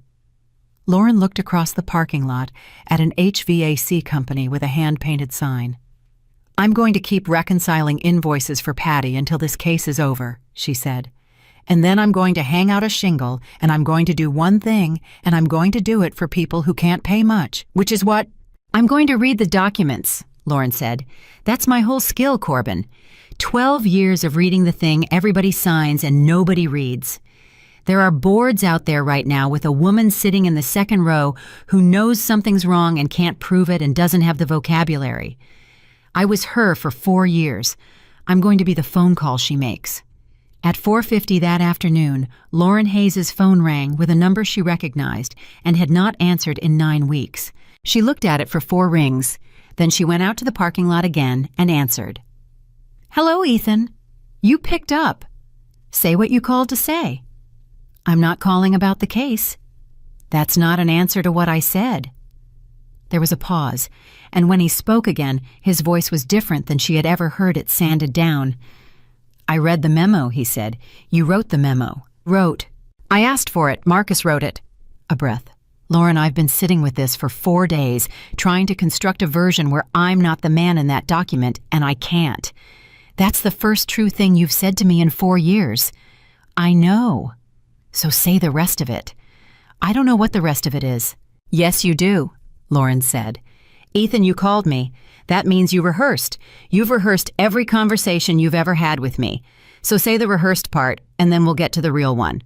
She heard him laugh once, and there was something broken in it. You always did that. I did. 12 years, and I never once got to give a prepared answer. Because I read the file before dinner, Lauren said. That's all that ever was. That's what you married, and that's what you couldn't stand. That's not why. Then say why. And Ethan Whitmore said, because you were never impressed. Lauren stood in a parking lot in a town he'd never heard of, and something in her chest went very quiet. Every person in my life has been impressed with me since I was 29, he said. Gordon, the banks, Dominic, my own mother. And I'd come home and tell you the biggest thing I'd ever done, and you'd say, that's good, did you check the escalation clause? His voice cracked. And I told myself for 12 years that you were withholding, that you were cold, that you didn't understand what I'd built. And you weren't withholding, he said. You were the only person on earth who was actually paying attention to what I was doing instead of what I was. Lauren didn't say anything. That's it, Ethan said. That's the whole thing. That's why I laughed at you in that kitchen. Not because I thought you were stupid, because you weren't, and because if I let you be right about the Meridian letter at 11 o'clock at night in March, then I'd have had to be a man who got told the truth by his wife and did something about it, and I didn't know how to be that. So you kept me. So I kept you. For 4 years knowing I'd read it because I couldn't testify. There was a long silence. Yes, he said, and there it was, out loud from him. Lauren found that her hands were steady, and she noticed it with a kind of distant surprise. Thank you, she said. For what? For saying it, she said. You have no idea what you just did for me. I've spent 9 weeks having other people explain my own marriage to me. Rachel, Walter, my sister, all of them telling me what you were doing, and every one of them right, and every single night I'd lie there and think, but they weren't in the room. Maybe there was something else. Maybe there was 1 year in there that was real. Lauren. And now I don't have to wonder, she said. So thank you. I mean that without one drop of poison in it. There was a year that was real. Don't.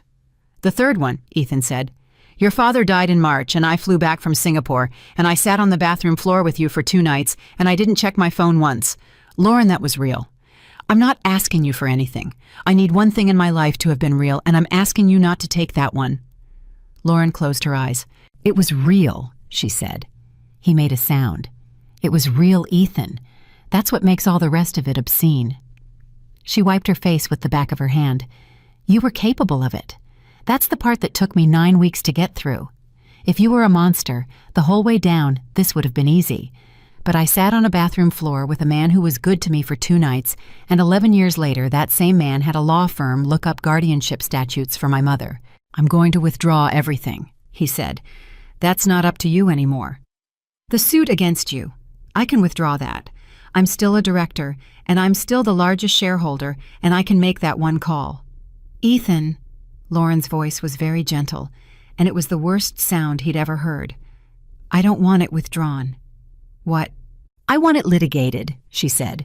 I want to file my answer and my counterclaim in 22 days, and I want the memo attached as Exhibit D, and I want a judge to read it into a public record where it stays forever. Not because I want to hurt you, because there's a woman out there right now, married to a man like you who's going to search a docket in 6 years and find it, and she's going to learn that it happens, and that it has a name and that somebody fought it, and it's written down. Lauren, that's going to destroy what's left of me. I know.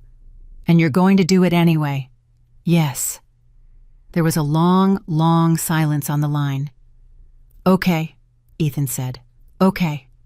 You said okay to me on a courthouse step in June, he said. I've thought about that word every day for 4 months. I didn't understand it then. I think I understand it now. What do you think it means? It means the conversation's over and the consequences aren't. Lauren stood in that parking lot with the phone against her ear. Goodbye, Ethan. Lauren, yes. Is your mother okay? And Lauren Hayes, who had planned for this call for 9 weeks and had 100 answers ready, found she had nothing prepared for that. She's okay, she said. She had oatmeal. She complained about the cinnamon. Good, Ethan said, and his voice was gone entirely. That's good. She always did. He hung up first. 19 days later, Walter Grant came home from the hospital with a stent, a new list of prohibitions, and a wife who had started answering his phone. Lauren drove up on a Sunday with a coffee cake Diane had made and sat in a living room that smelled like 41 years of the same house. You look better, she said.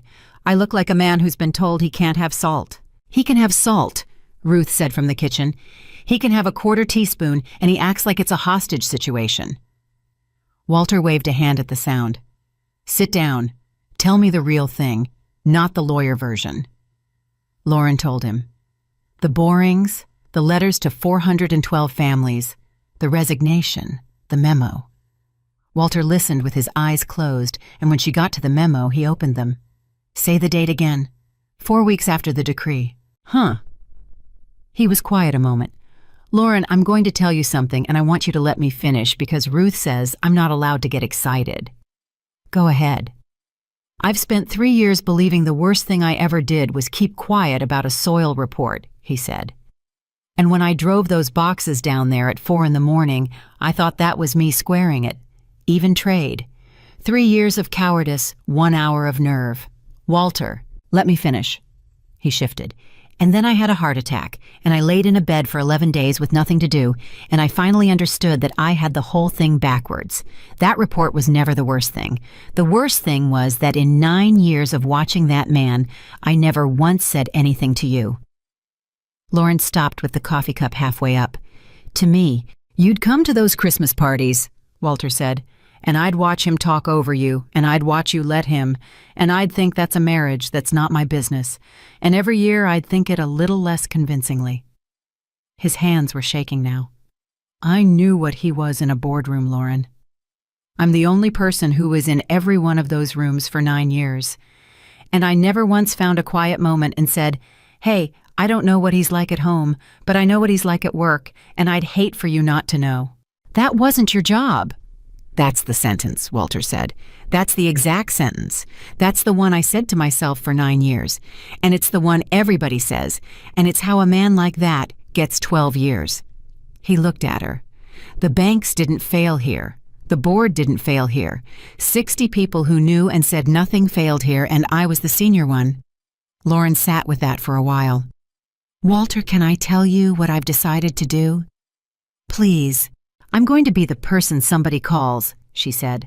Not a whistleblower service, not a hotline, a person, somebody who reads the thing they can't understand and tells them the truth in a kitchen. Walter Grant was quiet a long moment, and then he did something that made Ruth stop in the doorway with a plate in her hand. He started to cry. That's the phone call I needed in November, he said. That's the whole thing. That's exactly the phone call I needed. 13 months later, Lauren Hayes stood in a hallway outside a ballroom in Chicago, holding a bottle of water and waiting to be introduced. Behind the stage door, a young woman with a clipboard and a headset was reading her the introduction to confirm it. Okay, so I've got Lauren Hayes, financial strategy consultant and corporate ethics advisor whose work in the Harbor Point matter has become a case study in Take That Out. The young woman looked up. Which part? The Harbor Point part. But that's why they booked you. I know, Lauren said. Take it out anyway. Ms. Hayes, I have to have something. Lauren thought about it. Say that I read documents for a living, she said. Say that I spent 12 years reading them for free, and now I read them for people who can't afford a firm. That's true, and it's the only part that's mine. The clipboard girl looked at her for a second, and then something in her face changed, and she said, Can I ask you something off the record? Sure. I work for a company, she said very fast, like she'd been holding it. And there's a thing in the contracts, and I've asked twice, and both times they said it's above my pay grade. Lauren set down her water bottle. What's your name? Kayla. Kayla, do you have a pen? Yeah. Lauren gave her a phone number, and then she said the sentence she'd say 400 times over the next few years to 400 different people in 400 hallways. Send me the paragraph, not the whole thing, just the paragraph that made you uncomfortable. I'll tell you in one email whether you're crazy. And then they called her name, and she walked out onto a stage in front of 1,100 people, and she talked for 40 minutes about completion guarantees, and about the difference between confidence and competence, and about the specific way that a company teaches 60 smart people to say, "That's not my job." She never said Ethan Whitmore's name. She didn't need to. Everyone in that room knew. And when a man in the fourth row stood up during the questions and said, Ms. Hayes, a lot of people would call what you did revenge. The ballroom went absolutely still. Lauren considered it. I understand why, she said. And I've thought about it more than you have, so let me be exact. Revenge would have been calling a reporter in June. I had a folder in a storage unit and $400, and a man had just frozen my accounts in a courthouse hallway, and I could have burned him down in a weekend and gotten a very sympathetic profile out of it. What I did instead was ask a lender to confirm which entity held a completion guarantee. That's it. That's the whole act. A bank asked a question it had a right to ask, and my ex-husband's company could not survive the answer. So here's my exact answer to you, sir. If asking a true question in the right forum destroys a company, the question didn't destroy it. The lie did. And the only reason people call that revenge is that the person asking used to be married to him. The man sat down, and a woman near the back stood up and asked the question Lauren had actually come there to answer. Ms. Hayes, what happened to the building? Lauren smiled. They fixed it, she said. It cost $340 million and 26 months, and it opened in April. 412 units. The pre-K on the ground floor has 91 kids in it. And every one of those families got a letter on a Monday telling them the truth before anybody was legally required to. She let that sit. That's the answer, by the way, to all of it. People keep asking me how the story ends, and they want it to end with a man losing an empire because that's a satisfying shape and we all like it. She looked out at the room. But that building is the ending. Somebody's kid is going to be in a fourth-floor apartment in that building in the year 2060, and the doors are going to close right, and nobody's ever going to know why. That's it. That's the whole thing. That's what all of it was for. 2 weeks after Chicago on a Tuesday, Lauren got a letter. Not an email. A letter forwarded twice in handwriting she'd known for 16 years. It was one page. Lauren, I'm not asking for a response, and I'd prefer you didn't send one. 3 things, and then I'll leave you alone permanently. The first is that I signed the consent order in March. Officer and director bar 5 years. I'm told I'm lucky. I've stopped arguing with people who tell me that. The second is that Nadine let me take Delia to the aquarium in June. 4 hours. She's 5 now. She asked me what I do, and I told her I used to build buildings and now I don't. And she said that's sad, and I said yes it is, and she held my hand in the tunnel with the sharks.